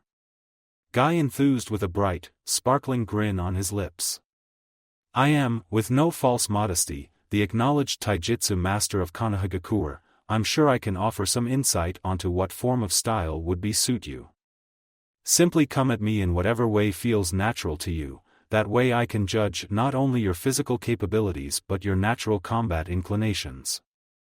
Alright, the Uzumaki returned, grinning sharply, only for it to freeze. An eyebrow began to twitch, as the world grayed out around him. A second later, a blue window popped up. Quest alert. Fight the best, to be the best. Mato Guy, the acknowledged taijutsu master of your village, has offered to spar with you in order to gauge what sort of taijutsu style you may be best suited for. Take this chance to get advice from the best, and fight in a way that suits you. Quest objective: spar against Mato Guy and try to avoid losing too soon. The rewards are not cumulative. Quest reward 1, last 30 seconds, plus 500 reputation with Mato Guy, basic taijutsu style advice. Quest reward 2, last 45 seconds, plus 750 reputation with Mato Guy, thorough taijutsu style advice. Quest reward 3, last 60 seconds, plus 1000 reputation with Mato Guy, youthful taijutsu style advice. Quest failure, lose before 30 seconds pass. This quest has been auto-accepted. Something deep in Naruto's gut told him that he didn't want to know what youthful taijutsu style advice would contain. Losing before a full minute ended sounded fine to him, provided he could last that long. Then the world suddenly regained its color and started moving again. Ahaha! Now that's the youthful spirit, young Naruto. Guy guffawed loudly, before addressing the other three genin. Hinata, Kiba, Choji, will each spar as well so I can get an idea of your respective skill levels. Once Naruto's session is done, I'll call the next one of you over and we can continue working youthfully from there. Does he add youthful to everything he does? Naruto had to wonder as he walked over to stand opposite Guy, allowing the other three genin to move away with the silver-haired jonin. Now, we'll keep this simple and straightforward. I'll be purely on the defensive for this match, and feel free to use whatever taijutsu enhancement ninjutsu or technique you have, the taijutsu master instructed. Nothing directly offensive, mind you, but anything like the Inazuka's Shikyaku no Jutsu, 4 legs technique, or the Akimichi's Baika no Jutsu, expansion technique, are perfectly permissible. You got it, sensei. Naruto called back, forming 2 sets of hand signs one after the other. Ninpo, Kitsunerisu no Binsho, Ninpo, Usagi no Sakudo. Hey, what gives? Kiba called out. My clan's the only one who uses beast-style nin taijutsu. Wrong again. Naruto called over his shoulder, grinning ferally as energy surged through his body from his newly activated jutsu. He eagerly crouched down, ready to begin. Guy's face instantly hardened into a more serious mien as he took an odd stance, his right hand held diagonally up in front of him, palm towards him, while the other arm was tucked behind his waist. It was the oddest fighting stance that Naruto had ever seen, but if Guy was half as good as the gamer seemed to indicate, then it was probably a lot more impressive than it looked. Kakashi, if you'd kindly referee. Guy said, focusing on Naruto. Oh boy, the silver-haired Jonin sighed, but complied nonetheless. Okay, on your marks, start. Without a moment's hesitation Naruto shot forward, moving faster than he ever had before. He'd been training both of his speed-boosting techniques since his encounter with Bugs Bunny, and they'd both leveled up quick nicely, about 4 levels apiece, but their leveling speed had slowed sharply after that and both were still sitting at about halfway to their next level, level 13-4, Kitsunerisu no Binsho, and level 10-4, Usagi no Sakudo. Quite fast. Guy noted, his eyes narrowing slightly. He's already moving beyond what a normal genin should be able to manage. Mid-chunin, or perhaps even high-chunin? What an interesting little pair of jutsu. Naruto began with a feint, starting with what looked like a right straight that Guy quickly moved to block, only to leap upwards at last moment to try and slam a high kick into the Jonin's head. Guy easily dodged the sudden blow, stepping back with a casual ease that would have been insulting if it wasn't for his serious expression. Naruto's kick still managed to hit the outside of Guy's arm, which the genin quickly used to springboard into a leap over his head, landing behind him and quickly trying to close in from behind. What the? Kiba was gaping. Sure, he'd lost in their match on Moving Day, but he'd honestly thought that it was mostly because he hadn't taken the match seriously enough. He could barely keep up with the former class clown's movements now. Hell, he was pretty sure that even his older sister would have had difficulty keeping track of them. Yash! Naruto-kun is battling most youthfully with Guy-sensei. That came from who you'd expect. Well. Kakashi smiled as he watched the match progress. Naruto's certainly been putting some serious efforts in, hasn't he? As the match continued, Guy remained purely on the defensive, doing nothing other than blocking or dodging any attacks Naruto managed to launch, only rarely pushing the boy back after blocking or redirecting a strike. Even so, he couldn't help but smile a bit to himself. His movements are focused, swift and aggressive, but he's also been careful not to sacrifice either his flexibility or agility so he can fall back at a moment's notice. This boy might just make a good Goken practitioner with a bit of polish, though it doesn't suit him quite as well as it did Lee. Time to end this, I think. Knocking Naruto back, Guy suddenly burst forward, leaping into the air in a rapid spin. Konoha Senpu. Leaf Whirlwind. With a sudden shout, the taijutsu master unleashed a storm of kicks onto the blonde Jinchuriki, who barely managed to get his defenses up enough that he was only sent flying backward straight towards Kakashi. The one-eyed Jonin didn't flinch, absently reaching and catching the flying boy by the scruff of his neck before he could impact. You have lost 2037 HP. Holy hell. Naruto mentally swore as he tried to recover from his sudden airtime. He just cut my HP in half with just a few kicks. That was well fought, young Naruto. Guy called out, offering him a large, sparkling smile and thumbs up. I shall write out a thorough analysis of what you should look for in a taijutsu style and even a few suggestions that I know are in the library. Quest complete. Fight the best to be the best. You sparred with Mato Guy and impressed him enough to give a thorough breakdown of the type of taijutsu style you would be suited for. Well done on avoiding the influx of youth. Quest reward, plus 750 reputation with Mato Guy, thorough taijutsu style advice, scroll. So the youth one was a trap after all. Naruto thought. This damn gamer system. Advanced Hokage Taijutsu, has leveled up twice. LV27, LV29. Well, at least he got something out of the experience. Thanks, Guy-sensei, he called back aloud, eye twitching slightly as he watched the man plop down onto the ground, pulling a scroll, inkpot and brush from somewhere, before he began writing with a surprising amount of grace and speed. Well, once Guy finishes with that, he'll call one of you three next, so you'd best be ready. Kakashi offered with a nod. For now, I suppose it's time to start our ninjutsu lessons. How many of you actually know your primary and secondary elements? Naruto was the only one to raise his hand. Let me guess, primary futon, secondary doton? Kakashi said with a tilt of his head. Yup. Naruto nodded. Well, at least one of you already knows, that's better than the last group. The rest of you, take a piece of this paper and channel a small amount of chakra through it, the silver-haired Jonin instructed, holding up a small bundle of chakra paper squares. If it tears, then you're a futon affinity.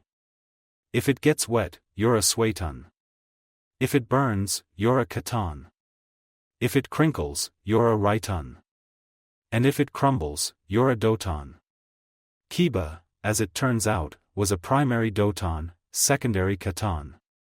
Choji was a primary doton, secondary sueton, and Hinata was a primary sueton, secondary futon. A futon, even as a secondary affinity? That's fairly rare in Hai no Kuni. For there to be two of you in a single class is fairly remarkable. Kakashi mused as Hinata looked at the remnants of her paper in shock. Most futon affinities in Konoha are tertiary affinities at best, developed by hard work to satisfy one of the requirements for Jonin rank, aside from the even rarer primary affinities like Naruto and Asuma.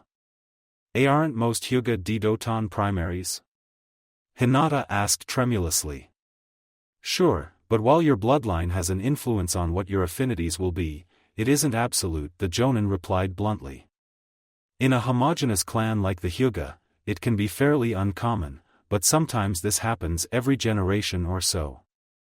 There's a fancy name for it that mednin and doctors made up for it, but most people call this happening as affinity rebound. Your paper was shredded and soaked, meaning both of your affinities are fairly powerful, which is also common with affinity rebound. You'll have quite a bit more trouble training if you try and learn a raiton or katon technique beyond even what is normal when training with jutsu of an opposing element to your own affinities, but you will also find sueton and futon jutsu that much easier to learn and manipulate. I'd suggest you focus on refining your natural affinities for now in your ninjutsu training. The strength of your natural affinities should make learning a few basic techniques for both elements fairly easy. I see, the Hyuga heiress said softly. Kakashi then gave Kiba, Hinata, and Choji a different D-rank Doton scroll for them to practice with. Kiba got Doton, Tobitsubut, Earth Style, Flying Throne Stones, while Choji got Doton, Doraku Geishi, Earth Style, Earth Shore Return. Hinata was given Sueton, Teppadama, Water Style, Liquid Bullets, while Naruto, much to his surprise, got given Futon, Repusho, Wind Style, Gale Palm, a C-rank technique. As Asuma mentioned earlier, you have naturally large chakra reserves. Kakashi explained helpfully when Kiba complained. Not learning to make the best use of them would simply be criminal. I understand that you've already learned quite a few futon techniques, but this one can be quite handy. If you learn to wield it correctly, it can have offensive, defensive, and even supplementary uses. Nodding eagerly, Naruto took the scroll, found a spot to sit, and quickly unrolled it before starting to read. While he couldn't use the absorption system in a place like this, his ability to focus and absorb information had greatly increased since he received the Gamer a year ago, which had greatly increased his ability to learn things the normal way as well. Thus, you have read and understood the contents of the Futon, Repusho, Jutsu Scroll. Checking requirements to learn, done. You have now learnt the Jutsu. Futon, Repusho no Jutsu, active/passive, LV1, 0%. The wind style, Gale Palm technique is, at first glance, fairly weak for a C-class ninjutsu, rarely being strong enough to do more than blow a grown man over in even the hands of a skilled user. However, this technique makes up for this lack in raw power with its impressive versatility. Utilizing this jutsu, the user can create brief bursts of powerful wind that can be manipulated in several ways. The technique, at its most basic, can be used to fire off a sudden gale of wind at a target, knocking them off their feet. The user can also further compress the air before releasing it and use it to either deflect incoming projectiles or augment the speed and power of an ally's thrown weapons. Skilled users can even manipulate the resulting burst of wind to briefly accelerate themselves when they move. Hand signs: snake, ram, boar, horse, bird, clap hands. Chakra cost, Gale version, 30 CP, compressed wind version, 35 CP, velocity acceleration version, 40 CP, Gale version. The user uses 5 of the above 6 hand signs before thrusting a hand at their target. This causes only damage equal to the user's INT stat, but also deals knockback to the target, with a 10% chance of sending them to the ground and stunning them for 1 second. Compressed wind version, using all 6 hand signs, the user compresses the air around them and launches it at their target. If the target is incoming thrown weapons, there is a 50% chance to knock them off course. If the target are weapons thrown by you or your allies, this jutsu increases their velocity by 20%, which also increases the damage dealt by them by 10%. Velocity acceleration: after using 5 of the 6 above hand signs, the wind parts before the user slightly as he runs, increasing his speed by 5%. Whoa! Naruto blinked at the information. Kakashi-sensei was right. This technique is like having 3 jutsu in one. Kakashi-sensei, this jutsu would really suit Tenchan, he said as he closed the scroll. Futon isn't one of her elements, but it really suits her combat style. Oh? What are her elements? Kakashi asked. Primary Katan, secondary Raitan. Naruto rattled off. The ninjutsu I know she's learned are Katan, Hatarubi and Katan, Kakyu. A solid enough foundation, I'll consider it when she rotates over to me, the silver-haired Jonin offered. Now, let's see if you manage to get a handle on the jutsu you've been studying. Okay. Here's the Gale version. Naruto declared and ran through the 5 hand signs. Futon, Repusho.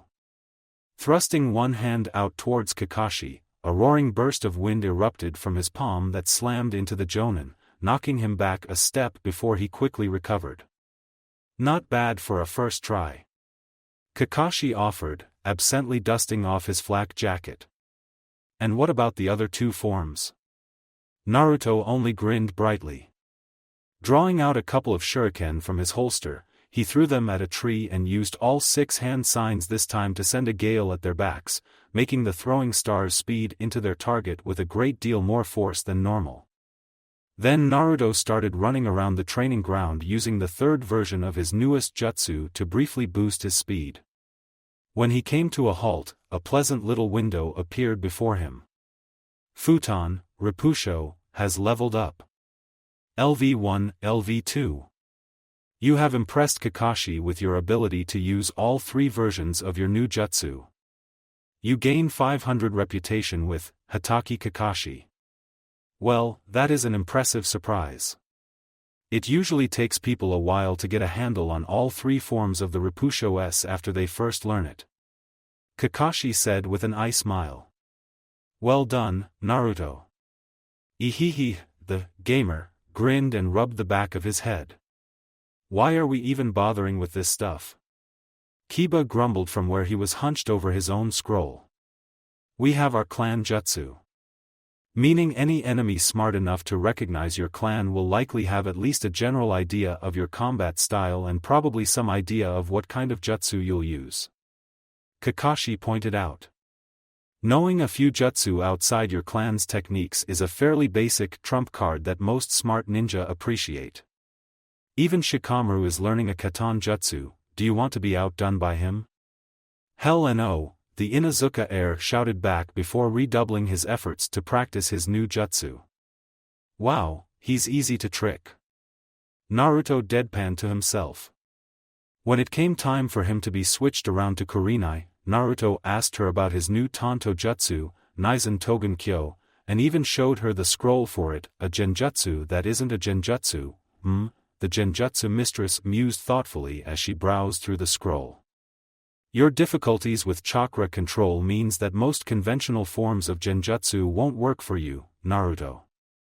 I would say though, that this would require you being at least passably skilled in a formal Nito Ryu Tanto style before it could be learned.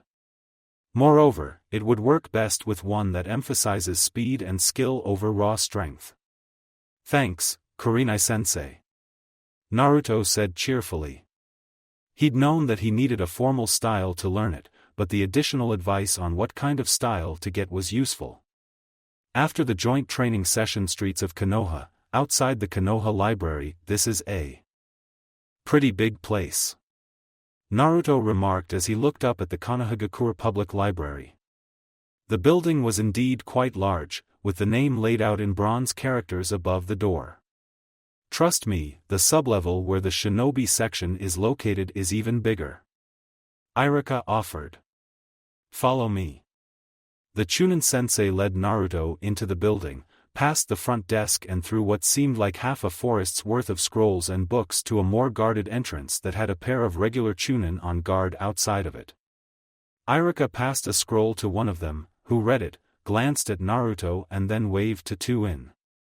What was that about? Naruto asked as they descended down a narrow spiral staircase. Normally, rookie genin, that means any genin without at least a full year of service, aren't allowed access into the Shinobi section without their Jonin-sensei. Irika explained. That scroll was a directive from the Hokage allowing me to act in Asuma-san's stead for this afternoon.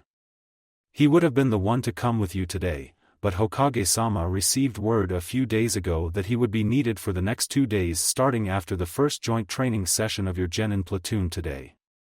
It's okay, Irika-sensei. I know you won't steer me wrong. Naruto reassured his old sensei. Glad to hear it. Irika laughed. And now, we're here. As the pass through a stone archway at the base of the stairway stepping in, Naruto gasped in awe at the sheer size of the space within, easily 2 or 3 times wider than the building above them. I did warn you. Irika chuckled good-naturedly as he gestured at the room. The entire place was seemingly lined with octagonal stone blocks, each a little bit under a foot in diameter and illuminated by hundreds of lanterns hanging down from the ceiling. It was full to the brim with shelves for scrolls, instruction books, and even a few weapons on display. Oddly enough, the stone blocks seemed to have been painted a different color in different sections of the room. Welcome to the Konoha Shinobi Open Library, Naruto. Irika informed his quietly. As a genin, you're entitled to check out up to 3 books or scrolls at a time, but are only permitted to access the green and blue sections. The red and yellow require at least Chunin ranking to enter, while the purple section is restricted to only full Jonin. Naruto scanned the areas Irika mentioned. The green and blue stoned areas were the smallest sections of the library, while the red and yellow sections were the largest. The purple area was as large as the blue and green areas combined. Wow! Was all he said. So Naruto, what exactly are we looking for exactly? Irika asked. I know you need a Tanto style and a Kodachi style, but do you have any idea what your third scroll should be?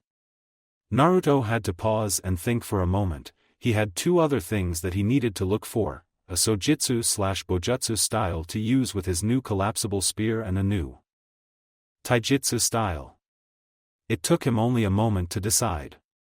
He was still getting used to his new weapon and wanted to build a better understanding of it before he started looking for a style for it, plus he had the scroll from Gai-sensei that he didn't want to let go to waste.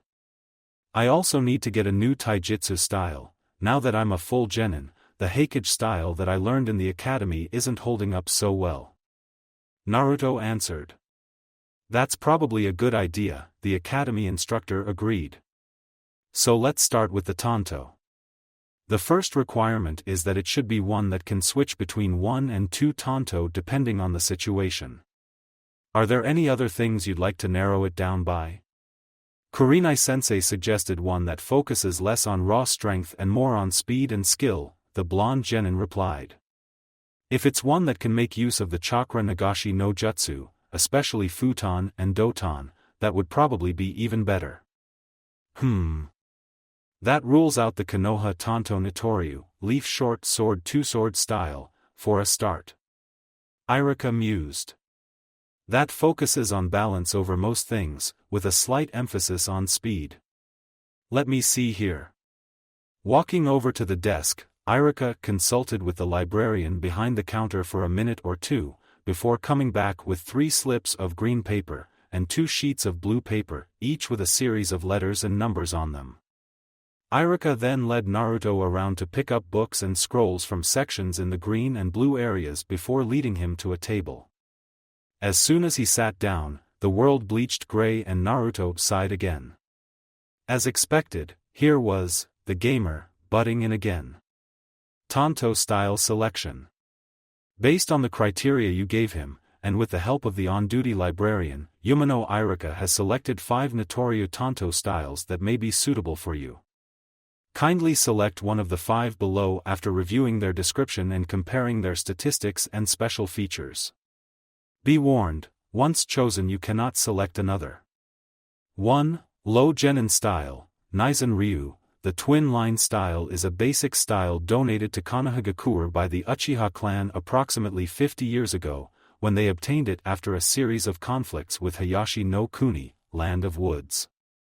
While fairly basic, the style is easy to learn and has some utility with various forms of the chakra nagashi no jutsu. Ease of learning, 4 out of 5 speed, 3/5 attack power, 3/5 skill required, 2/5 special characteristics, none. Select this style. YN2, Low Genin style, Senba Ryu, first chapter. The Thousand Feathers style is a defensive Tanto style which places emphasis on deflecting projectiles from enemy shinobi. It is known for being divided into 3 chapters for Genin, Chunin and Jonin level respectively. While a truly great style for defending against many forms of ranged attacks, it lacks many offensive techniques and isn't compatible with the chakra nagashi no jutsu. Ease of learning, 4/5 speed, 4/5 attack power, 2/5 skill. Required, 2.5 out of 5 special characteristics, anti-projectile, shield style. Select this style. YN3, Low Genin style, Runka Mankai Ryu, Wildflowers in Full Bloom style is a style taken from the now-destroyed Hakuren village, once a mortal enemy of the Nadeshiko village. It is an unusual style that focuses primarily on using a single Tanto in combination with shuriken as well as more traditional Notoryu sword skills. The strongest technique was known as Hakuren no Mai, Dance of the White Storm, and was passed down from leader to leader of the Hakuren village, along with the advanced techniques of the style. It is believed to have been lost during the destruction of the village. As such, this is an incomplete style.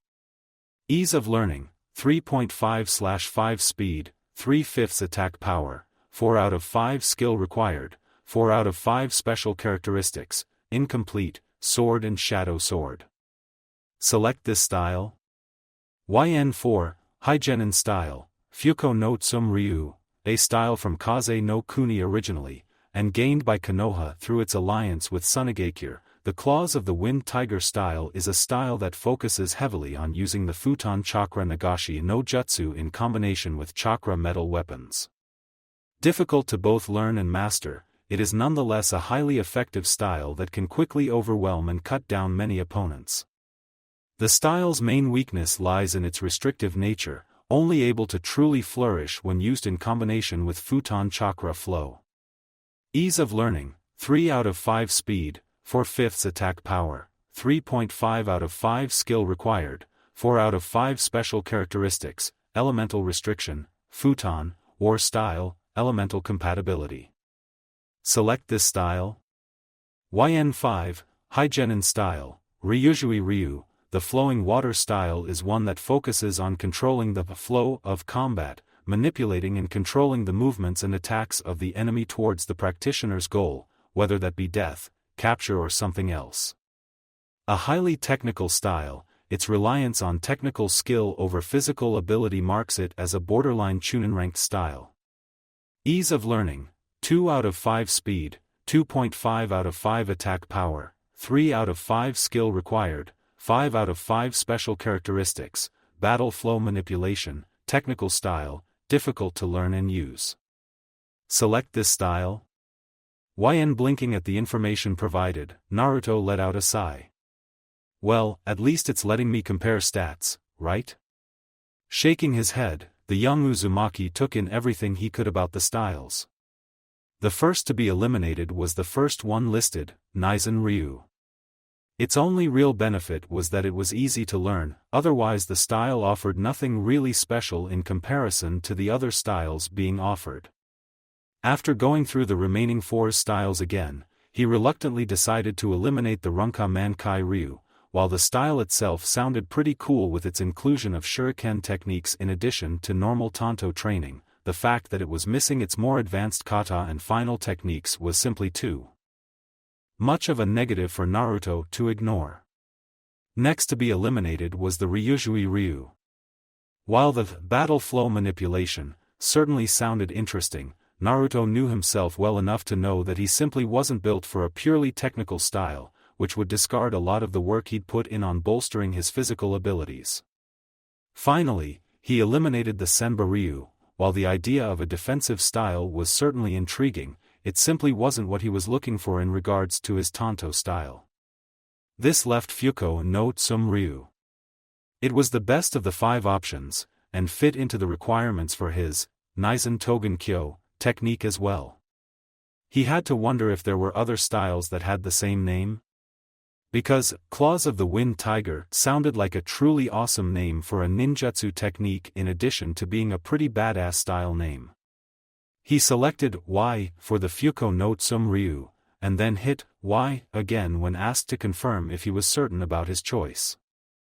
The color of the world came flashing back to him, and he mentally throttled his power as he made a big show of carefully considering each and every one of the styles, again, before again selecting Fuko no Tsum Ryu. I thought that this would be the one you'd choose. Irika nodded. Most styles deal with only 1 or 2 elements if they deal with them at all, so I made sure to select one with your primary affinity. There were other tiger styles in the same vein, like Keiko no Kiba, Fangs of the Flame Tiger, but none of them suited you and unfortunately there wasn't a similar style using Doton. Ah well. This'll suit me fine. Naruto shrugged. He was a bit disappointed that he couldn't use both Doton and Futon with the same style, but decided it didn't really matter in the end. Hopefully he could use his Doton affinity with one of his other weapons. Now, what about your Kodachi style? Irika asked after putting away the rejected Tanto styles. That's a tough one. Have you heard about my Kodachi from Tenten's dad? Naruto asked. Only that it's special, and a chakra weapon. Irika confessed. It's a really complicated weapon that can transform its blade and stuff. It's called Kogetsu Kyushiki and I'm really looking forward to being able to wield it, the Uzumaki grinned. But I dunno what style would suit it, something using Doton wouldn't work well with something that flexible, and a futon style would probably get in the way of operating some of the tools. I think your best bet for now would be the Konoha Kodachi Ryu. Irika said thoughtfully. While it lacks any particular strong specialties, it is a solid, versatile style with a slight emphasis on speed. If your Kodachi is going to be as unique as you expect it to be, then the Konoha Kodachi Ryu would serve as a good base for developing a style around using it. Naruto considered that for a moment, before nodding his head in agreement. Sounds good. Guess that just leaves a new taijutsu style. Oh, that. Reminds me, Guy-sensei gave me this after we had a short spar during the joint training. It should have some details on the kind of style I should go with, he added, pulling the thorough taijutsu style advice scroll Guy had given him out of his belt pouch. The Chunin took the scroll and unrolled it, giving it a quick examination. Guy-san is as thorough as always when it comes to taijutsu training, he offered as he noted the detail on the message. Well, it shouldn't take long to find the scroll on the styles he's proposed. You stay here and take a closer look at your Tanto style while I go grab the scroll and one for the Konoha Kodachi Ryu. With that, the scarred Chunin quickly turned and headed back to the stacks. Shrugging, Naruto did as he was told. He couldn't absorb the scroll here anyway, so he may as well get an idea for what the style was like. Unlike with a basic jutsu scrolls, a weapon or taijutsu style scroll was a lot longer and more involved, so he couldn't read the whole scroll in such a short amount of time. He was so engrossed in his reading that Irika had to tap him on the shoulder when he got back about 5 minutes later. Oh. Back already?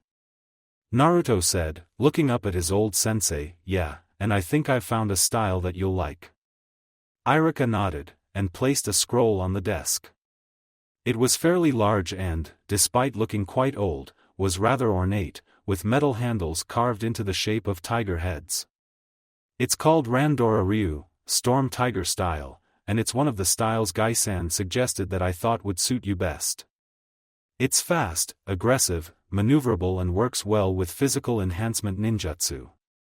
Sounds perfect. Naruto was grinning as he picked up the scroll. Just to warn you though, it's not an easy style to learn, the Chunin offered fairly.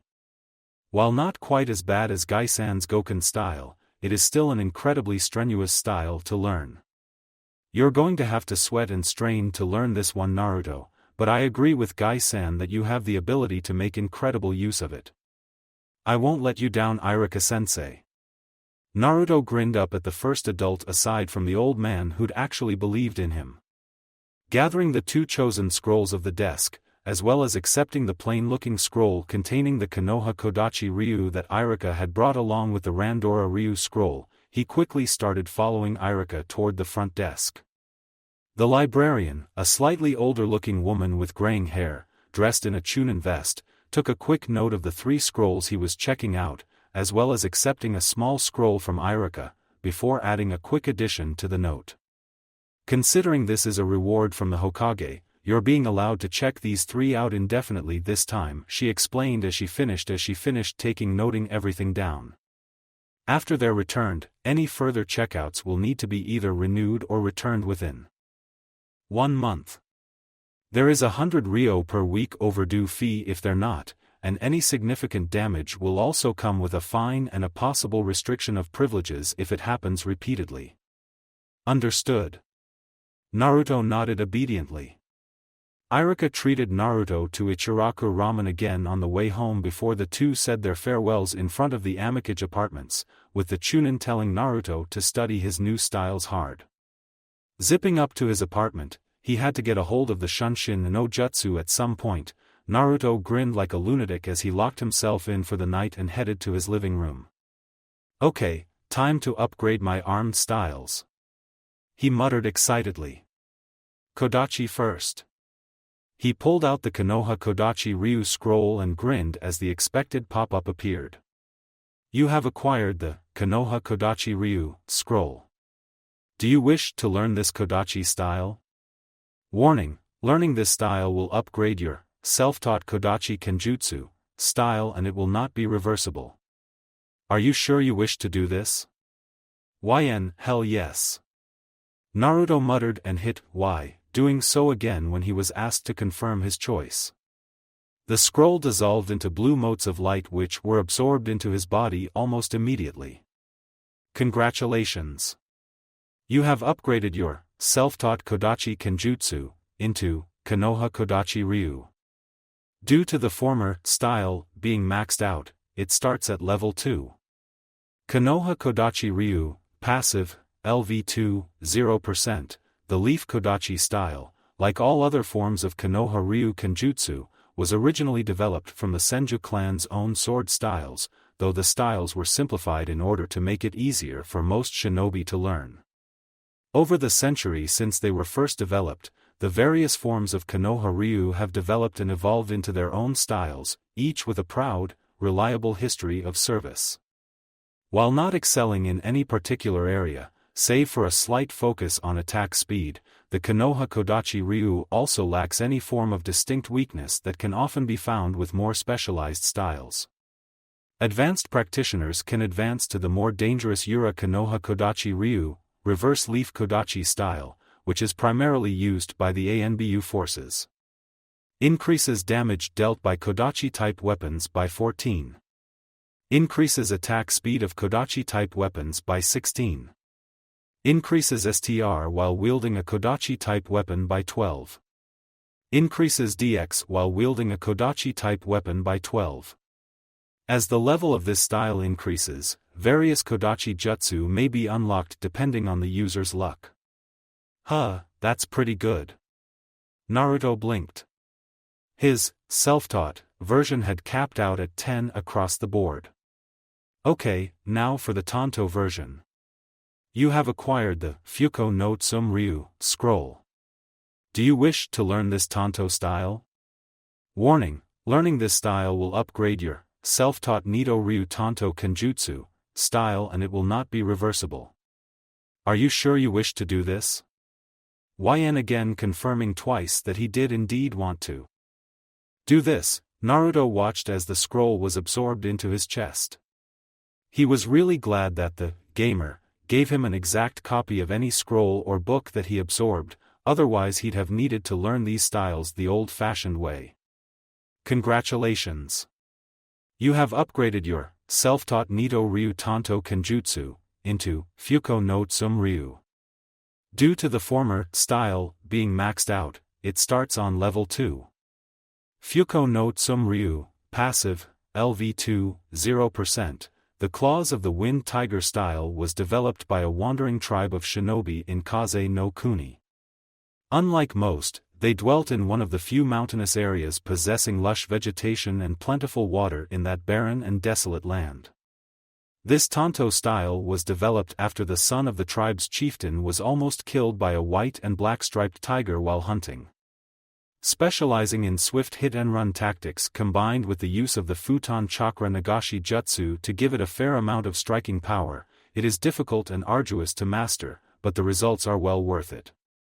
The tribe which created this style were wiped out during the Warring Clans period by invaders from Iwa no Kuni, with only this style and a handful of other jutsu surviving them. Increases damage dealt with Tanto-type weapons by 12.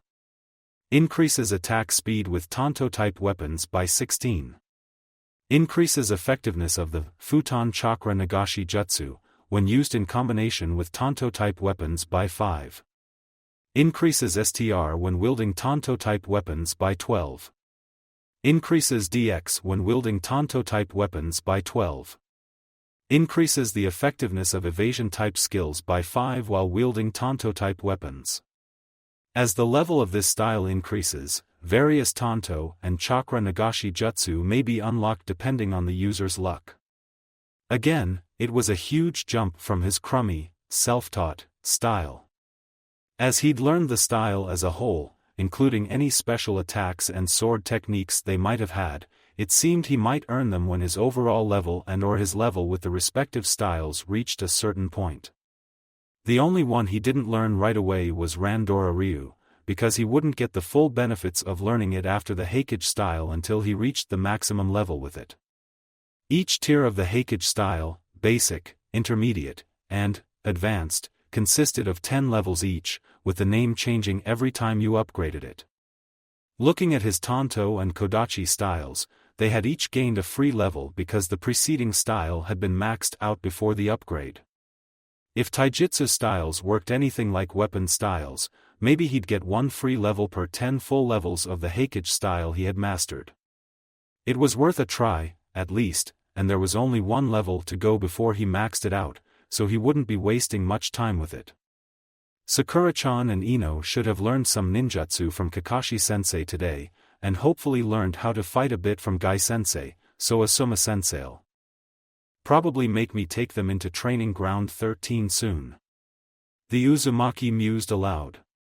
I hope they know what they're getting themselves into. In their apartments, Ino and Sakura shivered for some reason, a sense of foreboding coming over them. Thank you for watching. I hope you enjoyed it. Make sure to like and subscribe, and don't forget to share this video with your friends.